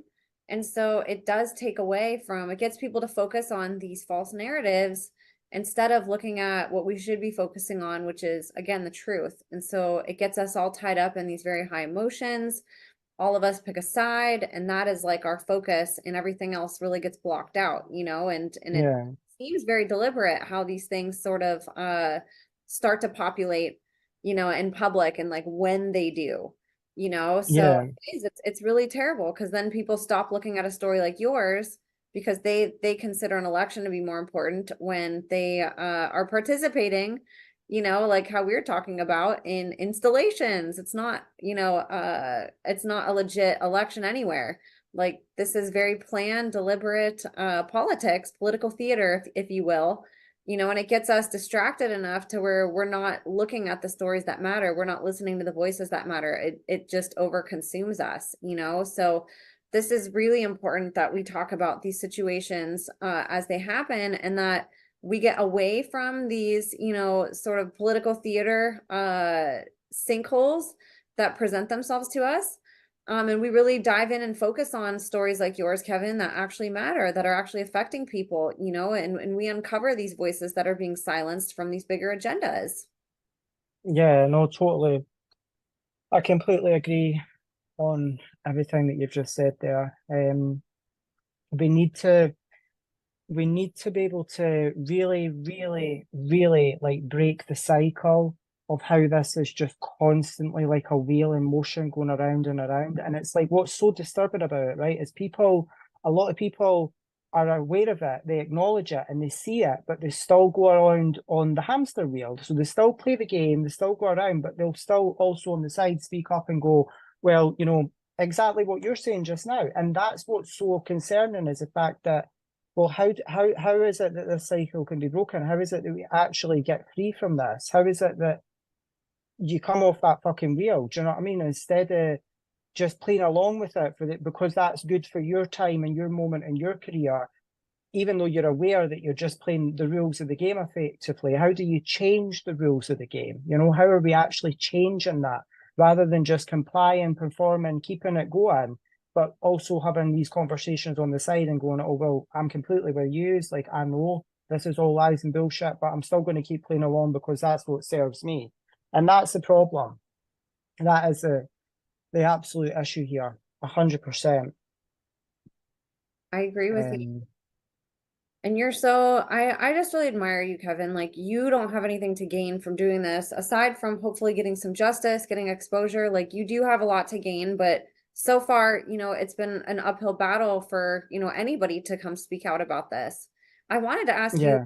I know that there was other people that came forward. What were some of the other allegations that other people were coming forth and saying about Dan? Just that, yeah, the other allegations that came to light, the ones that I know of anyway, is the stuff that was published in the articles. It was just all sort of concerning, there was a lot actually, concerning like his code of conduct in the workplace and how he pushed one person to the brink of suicide or they thought about taking their own life. There was obviously using other people's accounts, pretending to be them in order to get secret videos and images of people, sending people to people's houses to do all this stuff, like just crazy, messy, messy stuff. Um, and the stuff that I had to say, yeah, just unbelievable stuff. And then all the stuff that he had been accused of previously in terms of pushing that reality TV star to taking her own life back in, I think it was 2020. So there was that situation as well. And he's come out and very carefully sort of manicured that by saying, well, we were actually friends and, I wasn't able to post any pictures of her or, ever say online that, we were actually friends because I would just get hate. Well, wouldn't that dispel the narrative that's been spun that you were actually responsible for profiting and because you were the editor of that newspaper at the time, you were behind and would have had a say and a sign off in those particular stories regarding her, Caroline? Her name just left me there for a second. Caroline Flack, that's it. And there was a lot of focus put on that when that happened. But there's been so many allegations, um, regarding him over such an extended period of time. And a lot of them, people reached out to me, right? And they wanted, I was, they didn't know what to do because I think they wanted to, people that were in that particular industry as well, right? And I think a lot of them still are. So their position on it was they wanted to see how it transpired with me first. I think that's what it was. They wanted to see if I got a fair run at this, if it was going to be taken seriously. I don't think it was ever really taken seriously, Emma. Right? As much as he's like, oh, they would have loved to take me down because I'm a high profile person. You're high profile to an extent, but you're not that well known that you would have been like a huge trophy or a huge scoop for someone to actually have you on their, their career is, oh, well, that's the guy that got so and so. Like he's not of that level of relevance. Like, did you even really know who he was until you seen the stuff on my profile regarding him? No, I didn't. No. I had never Yeah. heard of him, and I didn't follow like the Johnny Depp thing. Like I didn't Yeah. really like follow any of that. So I didn't even know about Yeah. his involvement with that until I started following you. Yeah. So he wasn't that sort of like, majorly high profile person. And this is what another thing that really gets me. And I remember having this conversation. Like if this was a malicious thing for me to go out my way and try and garner something out of this, which there's been nothing of, right? But why would I pick someone like that? Like let's be really real and honest about it. Like he's just this fucking journalist guy who's wrote a lot of fucking bullshit, obsesses over Meghan and Harry. Like that is his. Like I get the Sussex Squad. I get why they're sort of like really on him because that was like the prime focus of his show was just to go after them day in and day out. Like it was sad, it was pathetic, it was fucking obsessive, like next level obsessive. Whether they're world famous or not, like take that out of the equation for the second. Like this is a guy who is just totally obsessed with two people that appear to just be want to go and trying to make a better life for themselves, and that's it. That to me, yeah, it was just it wasn't it. If you were going to go away and sit back and go, right, if I say this or I say that, this is, like, why him? Like there's many a person that I've had relationships with, I've been in contact with, I've been in close proximity to, that if that was part of my agenda to make a claim like that, then why would I pick some low level fucking journalist who managed to, get some sort of world infamy because he broke a story regarding Meghan and Harry leaving the UK and he got a slot on a news channel that, is just notorious towards a particular agenda, in terms of their whole political views and stuff. Like that hardly anybody believe that anybody even watches. Like why would he be it? Like why would he be the go-to? Do you understand what I'm saying? Yeah, you're absolutely right. And I Yeah. totally agree with you. And that's always interesting too, like sort of who they put in charge, I guess, of like sort of delivering this Yeah. information, what agendas they assign to who, basically. It's just annoying. Um Really annoying. that he would actually, sit there and think that, and the whole sort of conspiracy thing as well, right? For him to sit and say, sorry, I was just over the window. For to sit there and be like, this is a conspiracy and everybody's out to get me. And, these people have all been colluding with each other. And, this is something that's been well sort of like orchestrated and manufactured. Well, for once, right? Look at my past and look at my history, right? Who is really going to believe me for the get go? Like I knew that, right? I knew I was putting myself in the firing range, so we can rule that out. Nobody's going to get together with someone like me from my past and go, "Oh well, you'd be really good for this, and you could be a really good pawn for us to, meet the ends of what we're trying to achieve here. So we'll use you." Um, and that whole thing that was completely that's just the goal, that's the sort of automatic response that these people go to now, is that it's all sort of like a conspiracy and it's all being made up for to try and bring us down because we are telling you something that they don't want you to hear. Well, and you see um how even in those articles that they posted, you see how they paint two different narratives. Like even in the photos that they show of Dan, they show him on set, he's all dressed up, he looks like important. He looks like he's productive and he's working and super professional. And they pick like the most obscure photos of you. pick the most professional photos that you've ever posted. They pick photos Yeah, where they call you a rent boy, and then they pick a photo with you with your shirt off and you're standing there yeah, trying to almost yeah, like fit you with the narrative. And then they try to fit him with a certain narrative. So when you look at both of you, it's like, oh, well, Kevin looks yeah. like, he's not professional. Dan does, and it screws with people's minds who don't know That's a better. good point. Yeah, no, that's a really good point. The sort of picture, and he's all about that as well. Like he even says that himself, that the whole kind of like system behind the journalist writing the story, the headlines and what angle they're going to take. Why should, if you're telling the truth, then why should there be an angle? That straight away should be a telltale, obvious sign when he says that they're in it, but they know that 9 times out of 10, they're spinning off an angle and an agenda. They're not just delivering the truth or how a conversation has transpired or what someone's conveyed to them. It's an angle.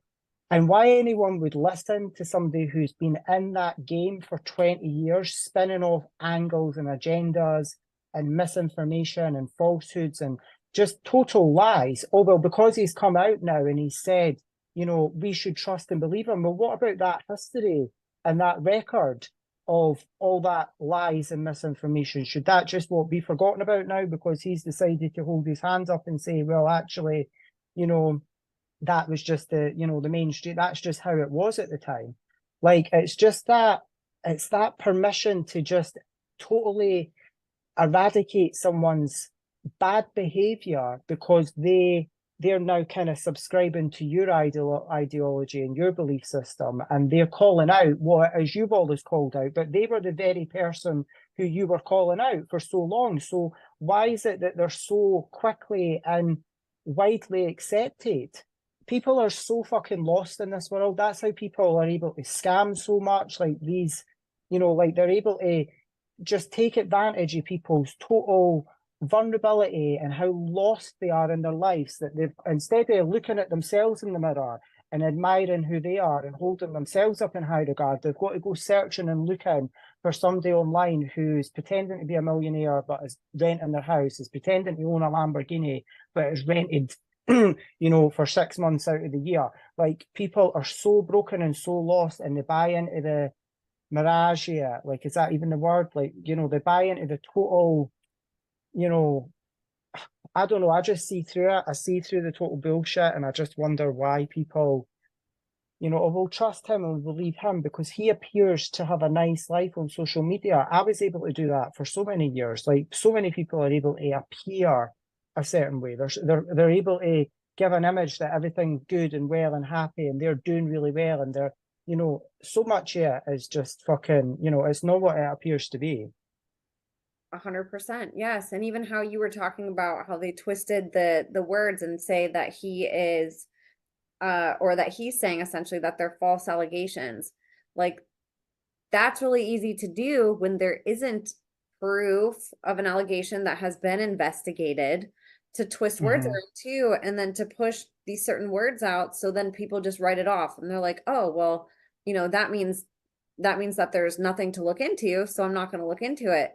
When in fact, like you said, that's not the narrative. That's the truth at all. The truth is that he just hasn't been proven guilty yet. That doesn't mean that he's not.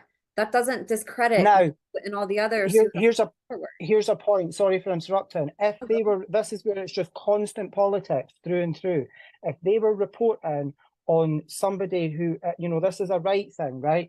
So if they were reporting on somebody on the left, right, it would be the complete opposite, wouldn't it? Right.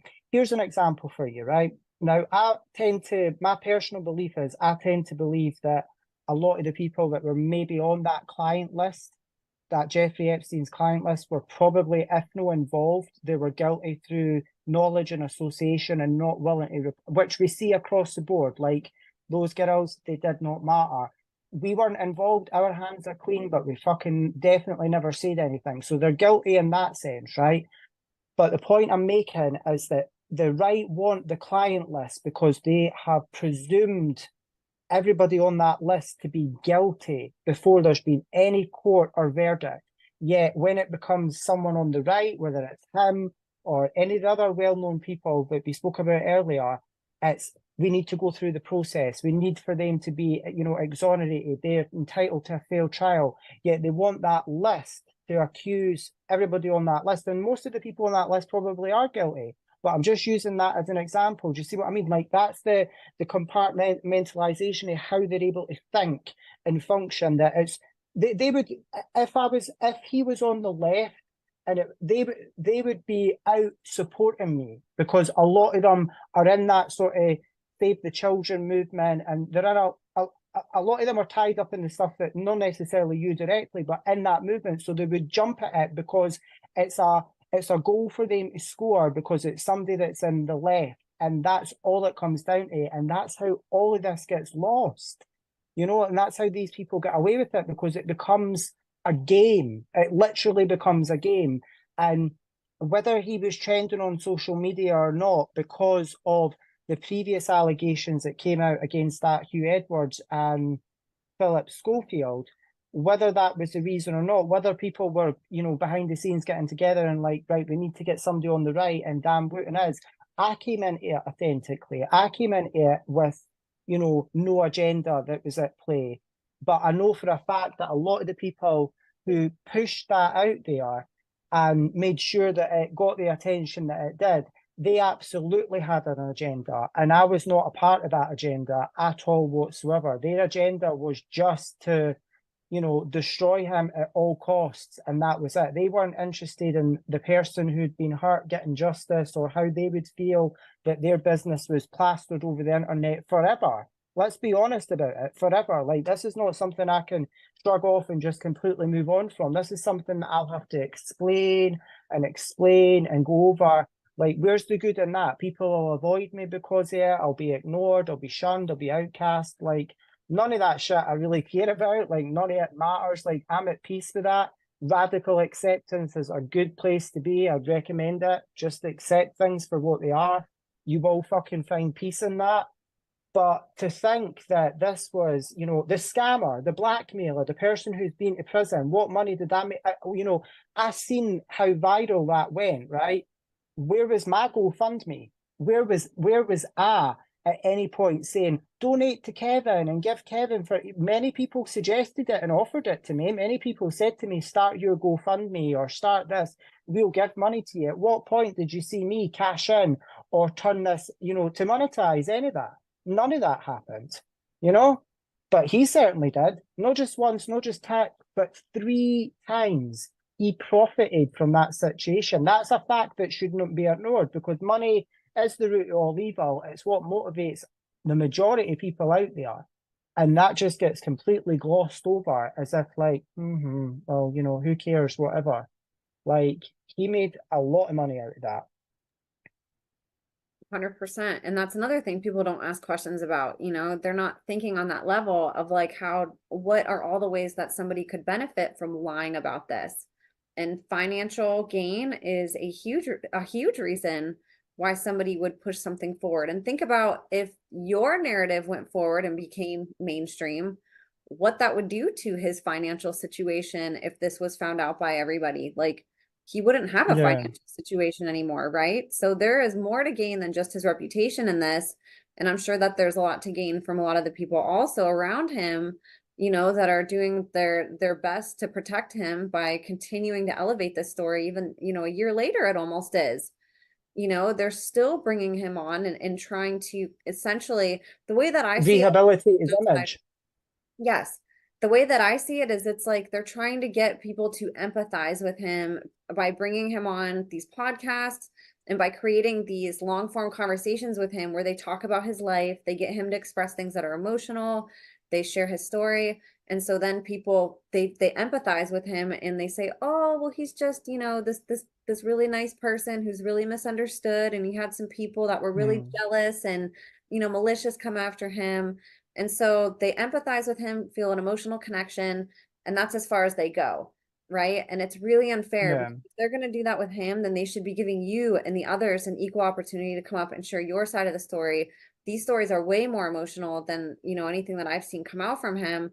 And I don't know him personally. I don't know, like I said, I'm even new to like knowing who he is, but I believe without a shadow of a doubt, I have not seen tons of people coming out and saying, besides the people in his circle, there's more people coming out and saying the same things as you than there are protecting him. The people protecting him are the ones in his circle. And we're not giving an opportunity to all the people who have come forward, who have been silenced this past year, who finally found the courage, to come out and speak, whether it was from seeing you or just from their own, oh my gosh, this is trending like how you did. I'm going to jump on board and share my story.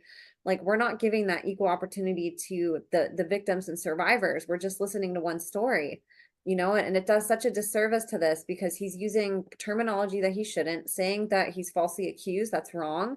That was never proven. None of this went to court. Like, there was never a jurisdiction that said this is falsely Yeah, accused. Like, this never happened. That is jargon that he's using, essentially like legalese, to hypnotize the public to just empathize with him and to say, oh, this poor guy was yeah, falsely accused. It's this like weird blanket term that he's pulling out, but it means a lot to people whenever they hear that. Like, that sounds like a solidified answer, like an outcome that he is declaring yeah. happen, and we Oh, need that was to. so carefully, it was so carefully, you know, that message was put out there very specifically. And I spoke to the police. I actually recorded the call. I've still got it.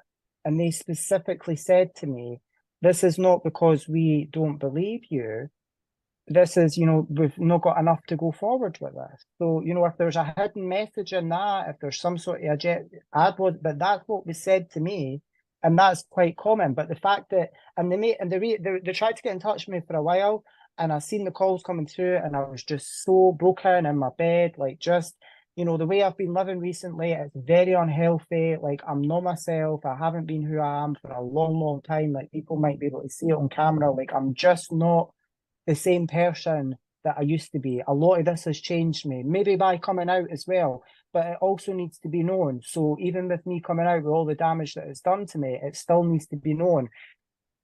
But yeah, they tried to call me, and eventually, they were calling me, I was calling them, and I was missing them, and they were missing me. So it was like we were phoning them, they were maybe not working or whatever. So eventually, we connected, and it was, oh, he's putting out a statement, and just so you know, we've not had any hand in that statement. So they were fully aware of the level of influence he had in terms of giving a statement out to the British press, and for it to just spread like wildfire that Dan Wooten has been fully exonerated, or whatever the headlines were, that he's been cleared. Like, they never specified that, they never said that. So, but he's saying that they have. You see what I'm saying? Like, that's his message, that's his way of you know conveying what he wants to say, basically. Absolutely. And I want to say, if it wasn't conclusive on his end, then we also can't make it conclusive on your end. Nobody then can say that what you're saying is false. If what he has said is not proven to be true, then we cannot dictate that what you say is false. We can't take your story and other stories and write them off if there wasn't a proper investigation, if this didn't go to a higher, whether it's court or some type of an investigation where there is corroboration, whether that's the police talking to all the victims and getting testimonies and finding corroboration, because there is corroboration and testimonies. That's what my podcast has proved. When you listen to enough Yeah, people, they will say the same things. Maybe not everything will be the same, but if you overlay the consistencies, you will find the proof and evidence that you need through the testimony, right? But we cannot write off what you're saying either, and neither can these news outlets, neither can the people listening, neither can anybody. If we don't have proof that what he's saying is true, then we also can't write off that what you are saying is false, like what they're saying. whether they believe me or they don't believe me is irrelevant. Nobody wants to be associated with just something that's so, it takes a certain kind of person. Do you know what I mean? And your average person would just kind of be like, that's trouble, that's drama, let's keep away from that. And that's the kind of, I don't even put myself out there now to get that response. I just know that's how it is. So my life is very incredibly isolating. And I spend next to, all my time basically sitting by myself. And that's kind of like my trauma response to all of this, because I don't know what to say, and I don't know how to navigate or maneuver through this. And it is what it is. Like, the when we first spoke, right? back in the end of 2021. And I was telling you about, I'm going to that inquiry and I'm going to be giving evidence and stuff. And this is an important point. I think this really needs to be highlighted because this is something that Dan says as well. And I kind of agree with him on this, which is a strange one, but I have to, is that when I went to that inquiry, right, and I sat down and I was kind of like, it was 2 different days and I spoke about, what happened to me in care, what I'd been through, and, like nobody gave a shit, right? Nobody was genuinely interested. You're like cattle coming through the door there with the same story. And because you come from that background, that specific type of background where you're not even on the class ladder, like you're not even acknowledged as a class, you're just a profit. Like once again, I felt like a commodity, like what I was like in the care system. I was being profited and money was being made off me being in these different places. But when I go years later to sit down and talk about the abuse that I've been through, no one could give a shit because everyone's just there to collect their paycheck and no one's interested because it's nobody of significance. Now, we touched on it in the last videos. I never mentioned it because I knew the backlash that I would get. It wasn't going to help my case or what had happened to me in care. No one's going to care about that regardless, right? But he'd made a very good point when he mentioned along the lines of, oh, well, because I'm sort of like, high profile and somebody cared. And that really resonated with me because it made me think, well, do you know what? People don't care about like when has child abuse or specifically children that have been abused in the care system ever been a part of the national debate? Never. And you can gauge that off of the comments. What's really good is with social media, you can gauge the level of public interest of that. And if there's an article up on any news site, there's virtually zero. So putting yourself, me knowing that, putting yourself forward, like nobody, you're not going to get anything from a situation like that. Like the services that are intact to deal with it are also intact to cover it up and suppress it as well at the same time. So yeah, that just really struck a chord with me because I thought, oh well, I can see both sides of the coin there, but at the same time, also if someone does come forward and say something about someone that's got any kind of a profile, they are severely combated, they're severely smeared and let down anyway. So it's a total double-edged sword. Whether you've been abused by someone that no one cares about, well, no one cares about, it's never going to be heard. Or if you speak up on someone who has got a profile, then you are going to be lynched to death. So there's no good side to it at all whatsoever. And I just kind of thought, like, I can relate to both now because I've been in both situations. But for someone to think, oh, well, we only really care about the high profile stuff, there is an argument in that because that is true. Like people only really want to care about the stuff that happened on Epstein Island because they want to hear the high profile names. They don't give a fuck about the victims. They just want the high profile names. That's all they're interested in, and that just really gets to me. Oh, me too. It's abuse becomes so sensationalized in that way, like you said, where there's Yeah.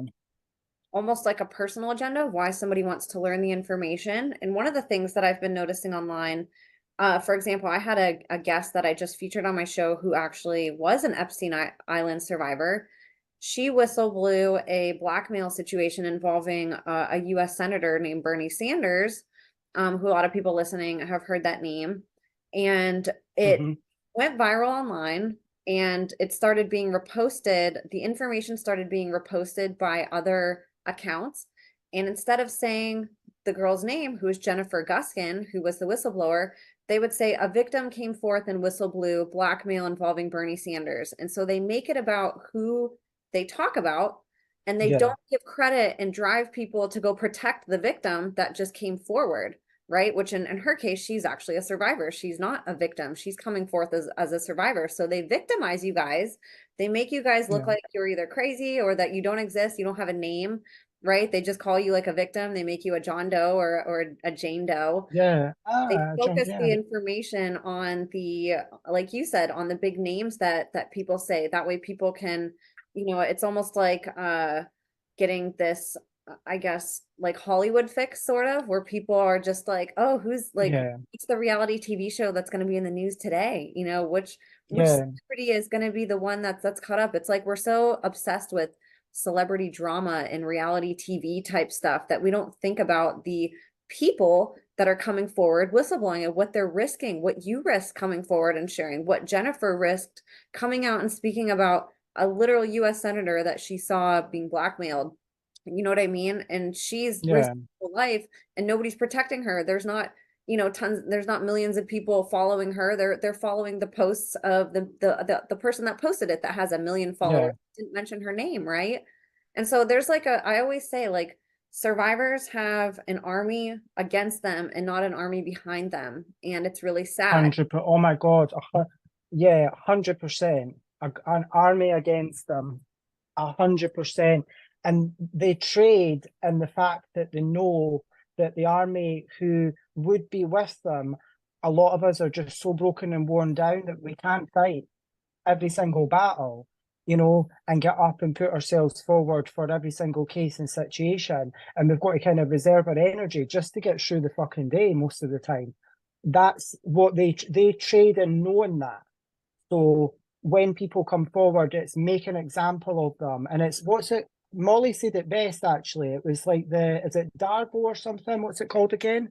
You know all the different Yeah, quote, like, Darbo, yes. yeah. So that totally is 100% what happens every single time. And it's never deny, deny, deny. It's like deny all the other stuff, and then they're the victim somehow. They're never not the victim. They never flip it around to just totally deny it. They always flip it around to now feel sorry for me. I'm the victim, It's just total, it's directly from the playbook, like they read it and it's textbook behavior, word by word. 100%. And I'm going to bring up, for people who have never heard of that, DARVO, an Yeah. acronym for deny, attack, and reverse victim and offender. Mm-hmm. And But I'm sure, how did that come about? Was that initiated through some sort of like military operation program or something? Like there was some sort of government tie to that, isn't there? Like MK Ultra. yeah, it says on here, some Yeah, researchers indicate it's a common manipulation strategy of psychological abusers. So I'm guessing mm, this definitely, probably has its roots in mind control for sure. yeah, But you're absolutely. Yeah, no, 100%. Like even in the UK, there was a big sort of like well-known documentary that came out a few years ago, and it was obviously regarding a lot of be cautious of how I say this, but sex offenders, paedophiles, and the sort of political sphere. And one of the things that was reported in that was such an eye opener for me because I can't remember the specific words, but there was a book on it. There was actually a book on how to educate your sort of like predecessor and everyone that comes after you and say, like, read this and this is how you'll get away with it. And it was basically like, what was it again? It was something like, once you're able to make up a story or say something that can be easily proved as a lie and put it out there into the public domain, and then anything that's said there about you regarding that specific topic in the future will just be dismissed as a lie. Like there's an actual program that's in place that people follow. And this kind of goes to other things that, we'll not get into, but it just makes me think like these people operate with such boldness and they're so brass about it, and like there's no kind of like they're no kind of like trying to conceal it to any great deal, like and it just makes you think like how many people around them, there's a system in place. And when they get, it's like the Freemasonry, and my God, is behind so much of this, right? And that's what really kind of struck a chord with me. Other personal aspects of my life, like people that have managed to position themselves and get into my life that I've since, at the time, I found out that about them. I never knew half as much as what I know about Freemasonry now. But even then, at the time, when they would say things to me, when they would sort of like, brag and big up about being part of the Freemasons, and I would be like, that kind of makes me question stuff because it's just a secret brotherhood that is notorious for criminal behaviour, covering up crimes and orchestrating crimes, and the hide behind the very little charity work that they do to give that respectability, and nobody really knows what goes on. Like it's nothing to brag about, especially nowadays. Like someone comes forward and says to you that they're a Freemason, I'm not holding them instantly in high regard for that. Like, I'm questioning why they also feel the need to say it, you know? Because it's 100. almost like it's kind of it could be perceived as like a bit of an undertone of a threat, like just so you know, don't fuck with me, I'm part of the club, you know? 100%. Yes. And this is what I really want people to take away from this. So we know that the news is fake. And so it shouldn't be a question in our mind that when we see a headline involving a survivor, and there's even tons of examples I've had on my podcast. For example, another UK whistleblower, Samantha Baldwin, who came forth and spoke about her children being trafficked through family court to her ex-husband, who's a satanic ritual abuse perpetrator. He's a cult member and a Satanist. She didn't find this out till after she had kids. Her kids disclosed, and she basically took her kids when she found out that they were being raped and drugged by her ex-husband. She took her kids and tried to run and hide because there was a concerted effort to take her children from her and give them back to the father, because the father was a successful businessman, very well respected. He had money. She didn't have those things in society in a sense, and she wasn't part of the brotherhood. So there was a favoritism towards him. And so when they finally got her children from her and basically stripped them from her arms, literally, they made news headlines about her talking about how she kidnapped her kids. They painted her as the abuser, that she was this horrible parent, right? And so many people buy into that quick, knowing that the news is fake, knowing that if there's a headline, it's probably skewed. And so I just ask people listening, you know that they skew the news, that there is a bias, that news was developed to be propaganda just like anything else. It came out of, Mockingbird Media. Like there's projects that were brought over and perpetuated, and now they're being exploited, to all of us, and we watch it and we're hypnotized by it and we believe it, right? But there's always two sides to the story. And so when you see a story involving a survivor or anybody accusing somebody of, let's just say, abuse, and I'm not saying this is 100% of the time, but knowing what we know and knowing that there are concerted efforts to protect cult members, to protect people that are sitting high in society, to protect Freemasons, right? Kevin did what none of them did. He came out and had his 8 Mile moment. And I don't know if you've seen the movie 8 Mile, Kevin, but essentially there's a scene at the end. It features Eminem, where there's an epic rap battle against two rappers, and basically it's a diss battle. They go in and they diss each other, and then the audience kind of cheers, and somebody wins of like tearing the other person up through a rap. Well, Eminem decided to switch it up on this last rap battle, and instead of dissing the rapper, he dissed himself. The whole rap, he just blurted out everything wrong that he's ever done, all his flaws, anything that anybody could ever pick on him for. He already spoke about it. You did that with your testimony. You came forth and said, this is me. I'm not hiding anything. This is exactly who I am. I have nothing to hide.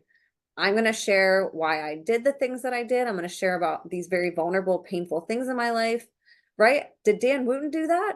Did any of these other people come out and share a testimony of who they actually are? No, we just see them as like these perfect, polished people, always dressed in suits, always saying the right things, always around other people saying the right things and asking them the perfect questions. Right. And I just ask people to step back and look at that whenever you're trying to decide information and decipher it. Right. Like, what does Kevin have to gain sharing all of this? Like, you could have easily just stayed quiet and lived a good life and not have ever had to deal with any of this stuff. You're going up against some powerful people sharing this information. Why would you just do that just for the heck of it? Like you said, you could have picked like anybody. If you really wanted to be malicious, you could have picked Brad Pitt or like, somebody that actually like that people know about, Mattered. right? Like if you're going to go for the kill, then you pick someone that's like world famous that everyone knows about, and Yeah, it's maybe got something on the books already or whatever. Like like you would think, but for to go with, I mean, let's be real here. You've got to be realistic about it, and that's what the responses and the comeback that obviously that is what I've done, and I'm thinking to myself, well, exactly like what you've just said there. Like you would think about that a little bit more, coherently rather than just go for something like that, because that's all that is. That's just a nothing. That's making me feel like I don't matter. That's never mattered. That's never mattered. That person is completely insignificant. It's the act and what took place and the after effect and the impact The actual individual as itself is just a very seriously warped and disturbed person who has had to spend a lot of their life, for whatever they might say about me, they've had to spend a lot of their life pretending to be other people, haven't they? Hiding behind multiple fake accounts and profiles and never really having the confidence to go into the world and be who they really are. They've always got to hide behind either the publication that they're writing for and the money and the power that that has, or pretending to be somebody that they're not online, you know? That's really sad, you know? 100%.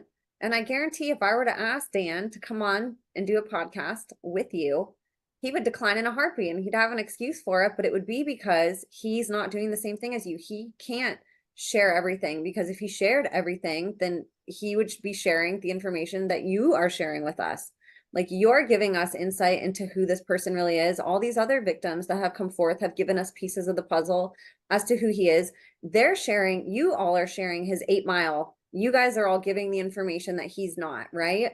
And so I would offer my platform to Dan. If you end up watching this, Dan, like, you are welcome to come on and debate this. And I know Yeah, that you absolutely. will. And I know, Kevin, like, you have even come on and you've answered every hard question, every single thing that somebody has wrote about you, anything that has been in your life that could be really embarrassing for you, really traumatic.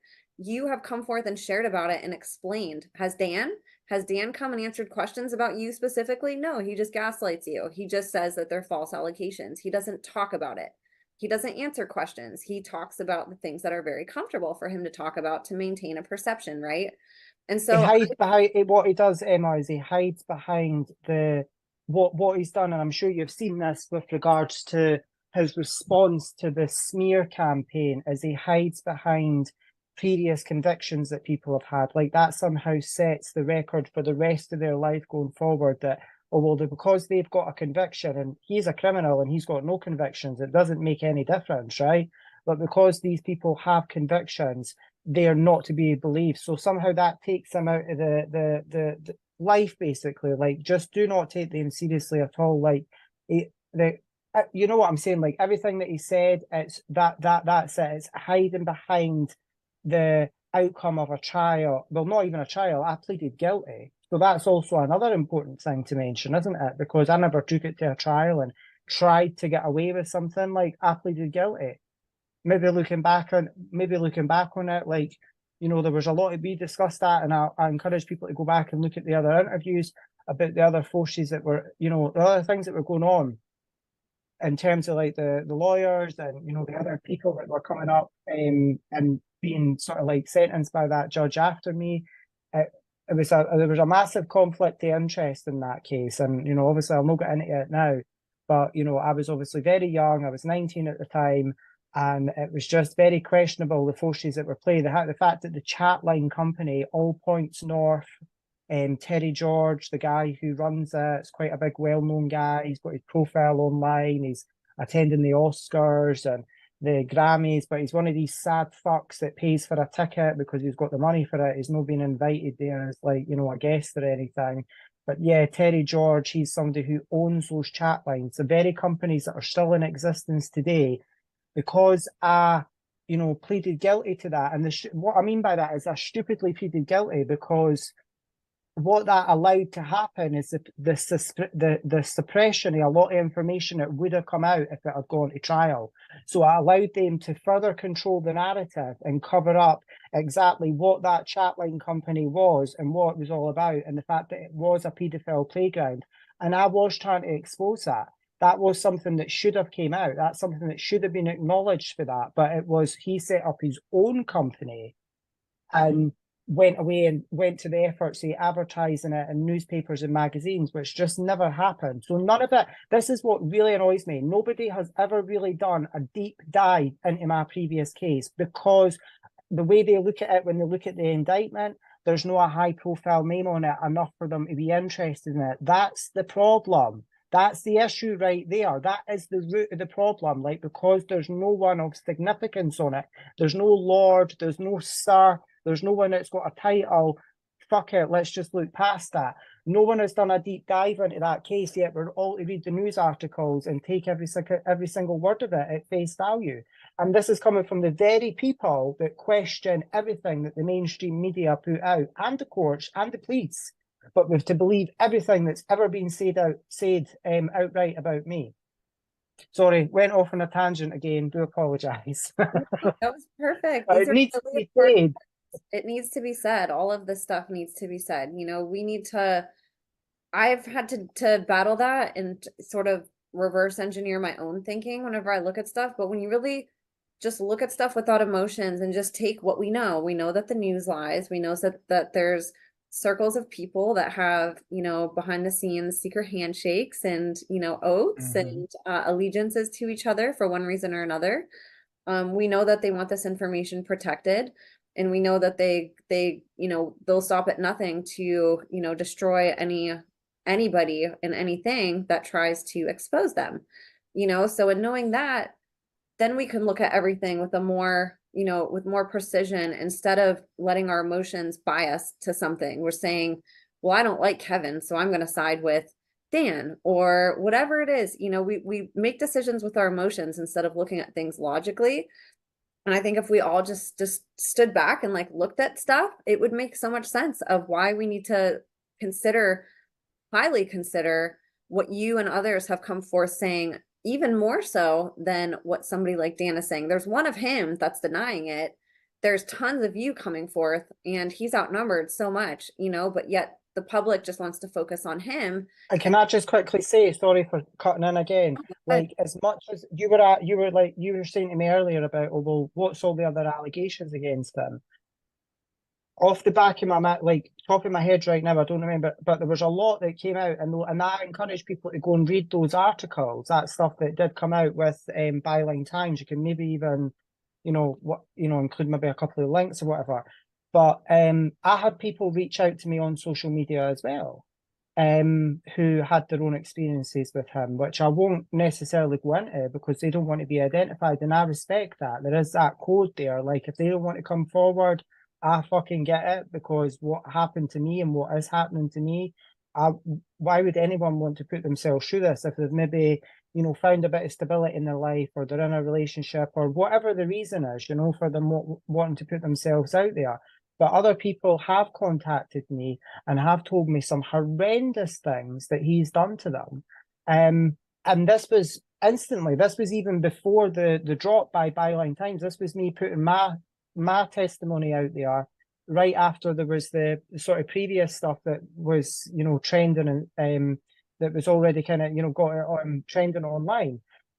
And I believe every word that they said, because it totally ties in with my own experience and my own encounter, and then everything else that comes after it. Like, we need to get to a point in life where all these individual people who don't know each other, we need to stop saying, you're a liar, you're a liar, you're a liar, you're a liar, just because we like that person for 1, 2, or 3 specific reasons. Like, we really need to stop that. It's, if I was your son, if I was your cousin, if I was related to you, you'd have a very different opinion and view of this situation, because I was a blood relative. I was somebody that, you held in regard and you had skin in the game. But because I have no relation to you whatsoever, you're quite happy to watch me just be, disregarded like that and treated like utter shit.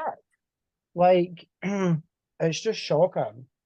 it is, it's terrible. But yet again, Dan Wooten's not related to 99.99999% of us.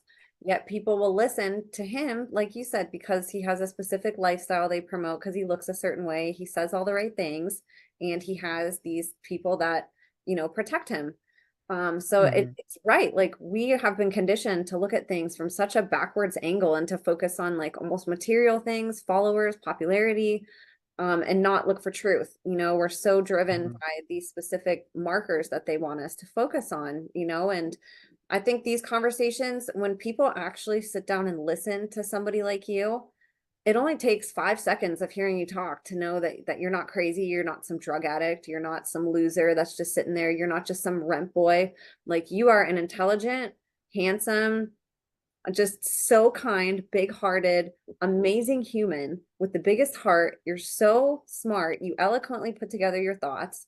Like you clearly are not any of these things that people say. And, people will listen to somebody like Dan Wooten talk, but they won't go listen to a survivor testimony, and that's been super eye-opening even for me because I sort of had that before I started talking to people. I sort of thought that like trauma survivors would have this maybe brokenness to them that would be very obvious, or that maybe that would cause them to not speak as well. Like I just had all these preconceived notions too, sort of from what I've been shown in the news. And then sort of the opposite too with abusers, right? We're told that abusers are these homeless looking, drug addict looking people, that like somebody that's famous or who's a politician or a celebrity could never rape somebody, that's not, that's can't even be considered, like that they just wouldn't. A lawyer would never do something like that, a doctor would never, right? But we, again, like we're so driven by like these markers that we miss searching for truth, and you only have to listen to somebody like you for, like I said, 5 seconds to realize that you are just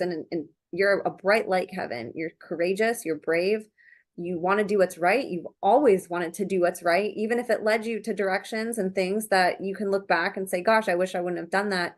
In your heart, you always tried to do the right thing. You were always trying to be happy and to get away from things and to serve people, to help, to expose the wrong, and not many people are like that. Not many people can say that about themselves, and so I just ask everybody to just really consider both sides of the story, to not just trust what you see on the news, knowing what we know about the news, and if you have questions about stuff, like listen to survivors and whistleblowers. Like that's always the direction that we should go in, is to listen to all sides of the story, and I just thank you, Kevin, because you're really brave for coming on here and for sharing all of this, knowing what risk it puts you at, and just understanding that, you have such a higher level understanding that this is way bigger than you, and you're speaking on behalf of a lot of Yeah. people that either don't have the courage to come and talk, or, they're being actively silenced, So I wanted to open up the floor to you and ask if there's anything else that you wanted to cover about this today. I know that you had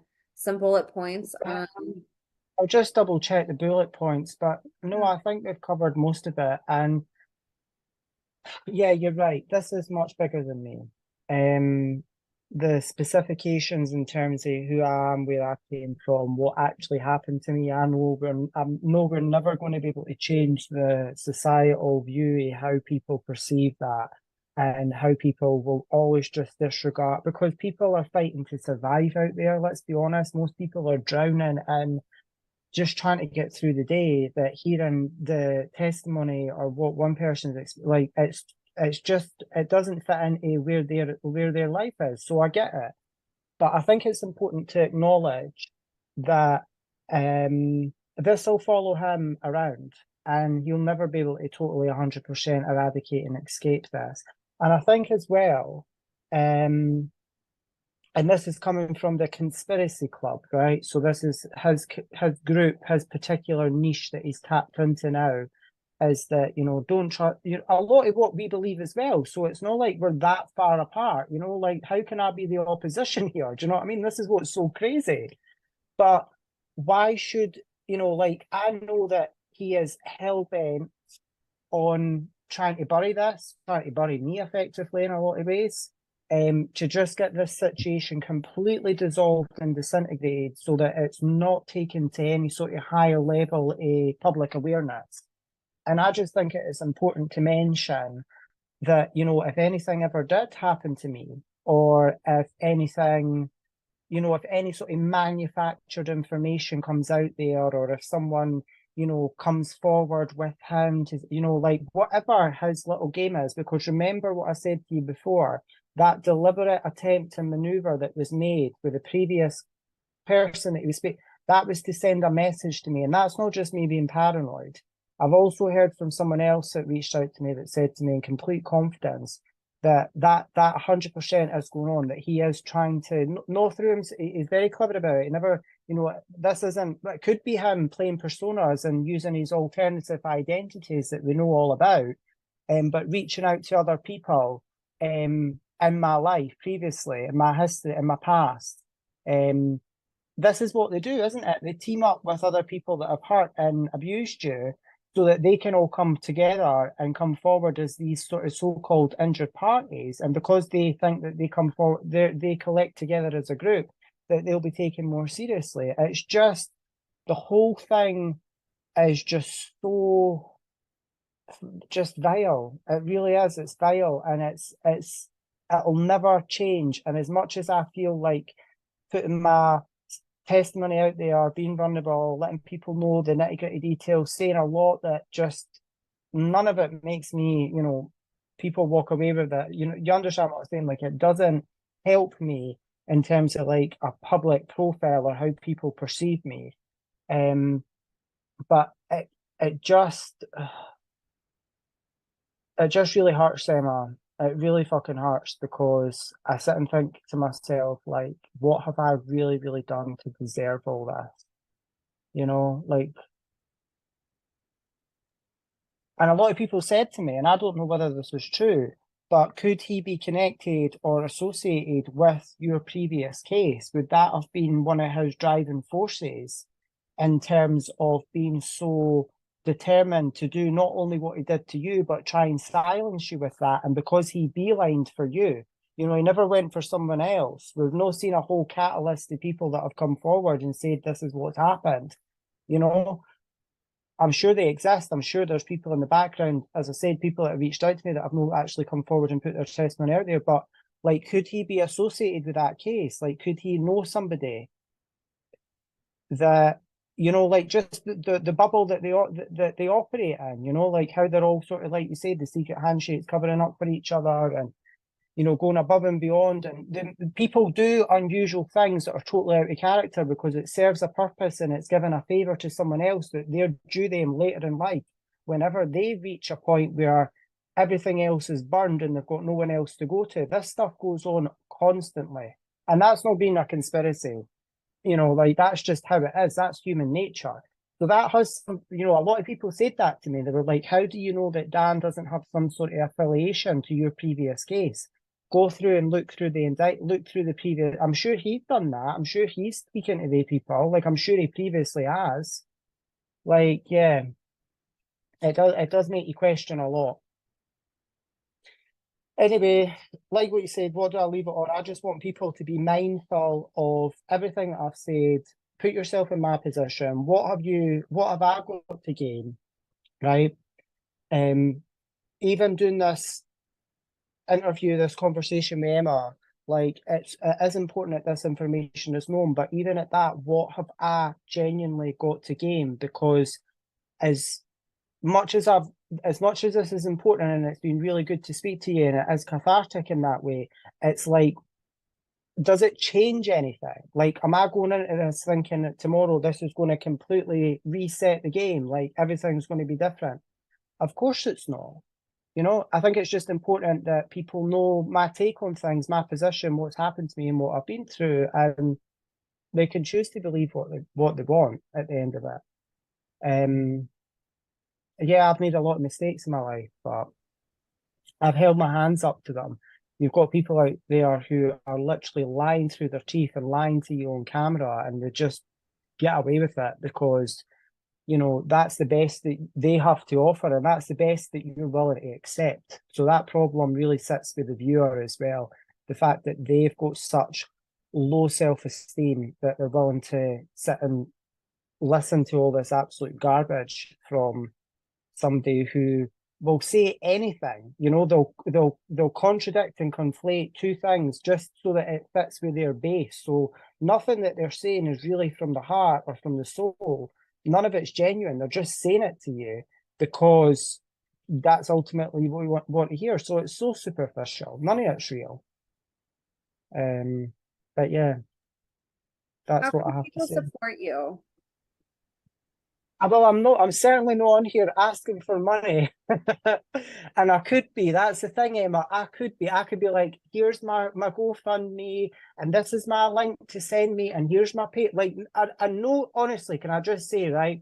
This is no sort of like dig or slip, because a lot of people need that. A lot of people are going through court proceedings, or they've got legal matters, or they're losing their home, or whatever. Like, there's a lot of genuine, legitimate reasons as to why people at the end of these testimonies are like, and here's my GoFundMe link. I'm not going to ask for any money because it's not about that for me, you know, and I don't want that to be what could supersede this whole situation and for people to go, oh well, look, you know, even though that's what he's done 3 times, and I've said that, I think I've said that 3 times now. He's done that 3 times, and nobody has any qualms with that. The fact that he has made money 3 times out of what they would see as being, you know, accused of rape and all these other allegations and stuff that's going on with the Byline Times report. And it's just crazy. I'm not in here asking anybody for money, and I think that should really, really sink in, you know, because the option's been there. When that first went viral, that Sussex squad and stuff had messaged me, and they're like, oh, you know, they were like, oh, set up a, you know, put a link up and we'll definitely donate to you. They raised £100,000 for that Byline Times. If I had any motivation in trying to make money out of this, or this was some sort of quick scam, that would have been the first thing that I would have done. You know, I would have put the link up straight away because the eyes were there, the attention was there. It's of no interest to me. Money doesn't make any change or difference in your life. It doesn't make you happy either. It's an illusion. Money's a lie. Total lie. I totally agree with you. And what about, are you on, if people want to like follow your journey, reach out to you, connect with you, how can they do that? Twitter. I'm mainly on Twitter, so it's just Kev Sutherland X, Kevin Sutherland. If you just type that in, it'll come up as well.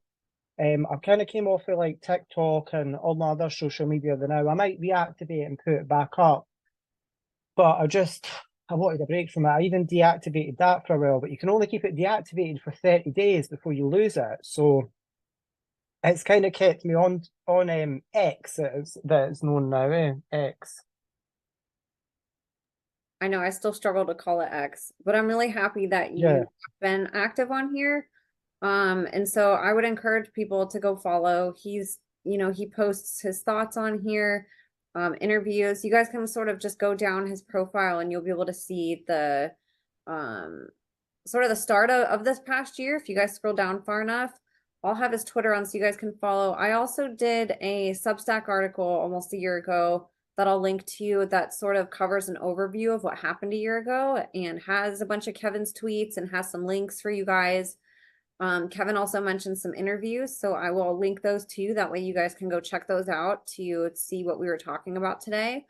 But like I said, survivors have an army against them and not behind them. And I think one of the easiest ways, people are always like, well, what can I do to help? You know, and so if somebody doesn't have a project or a business or a GoFundMe, I would say the best way that you can support a survivor, and even if they do have businesses, this is still one of the best ways. Go follow them. You know, when you see somebody like Dan Wooten who has, you know, hundreds of thousands of followers, it doesn't compare to what, you know, a survivor has, which is not hundreds of thousands of followers most of the time. So if we can get some eyes on them and some support, if we can share their content, if we can advocate for them and comment, and you know, if they're asking us to call people out, if we can stand by them, you know, and be their army, like that is so huge, because these celebrities, these, you know, people of influence, these very resourceful perpetrators a lot of times have an army behind them. They have that in place to protect them. You know, a survivor, a whistleblower, a victim, they don't, you know. So one of the best things that we can do, and it's free, is just simply go follow them, get their numbers up on social media, share their content. That way, like Kevin said, if there's any funny business, it doesn't go unnoticed. It's not just a blip in the wind that's covered up. We can actually hold people accountable and say, hey, wait a minute, like I'm following this person's journey. What did you do? You know, and we can start you know, protecting them and creating the same threshold of protection and safety that their abusers and people that they're calling out have. So I really encourage you guys to please go connect with Kevin. And Kevin, just thank you again for coming on. You're so courageous. Like I said, you're a brilliant soul. I'm so thankful that we've been able to develop a friendship around this. Like, I can't wait until we can, you know. I really appreciate you as well, Emma, honestly. And it means so much that I feel like we've kind of come a little bit of a full circle and doing this, like, what, nearly 3 years later. And yeah, I just thank you so much for just being a safe space. And I had ample opportunity to go on to other bigger podcasts, but I chose someone that I know it's genuine, it's real, and it's authentic, and they're in it for the right, real reasons. many other people that, it's all just, there's always some sort of accrement to it that's just, it doesn't coincide with this particular situation. So I really appreciate you. And that's why I've came back to, actually, give you this update on things, because there's no one else out there right now that I would trust with it. And I really mean that.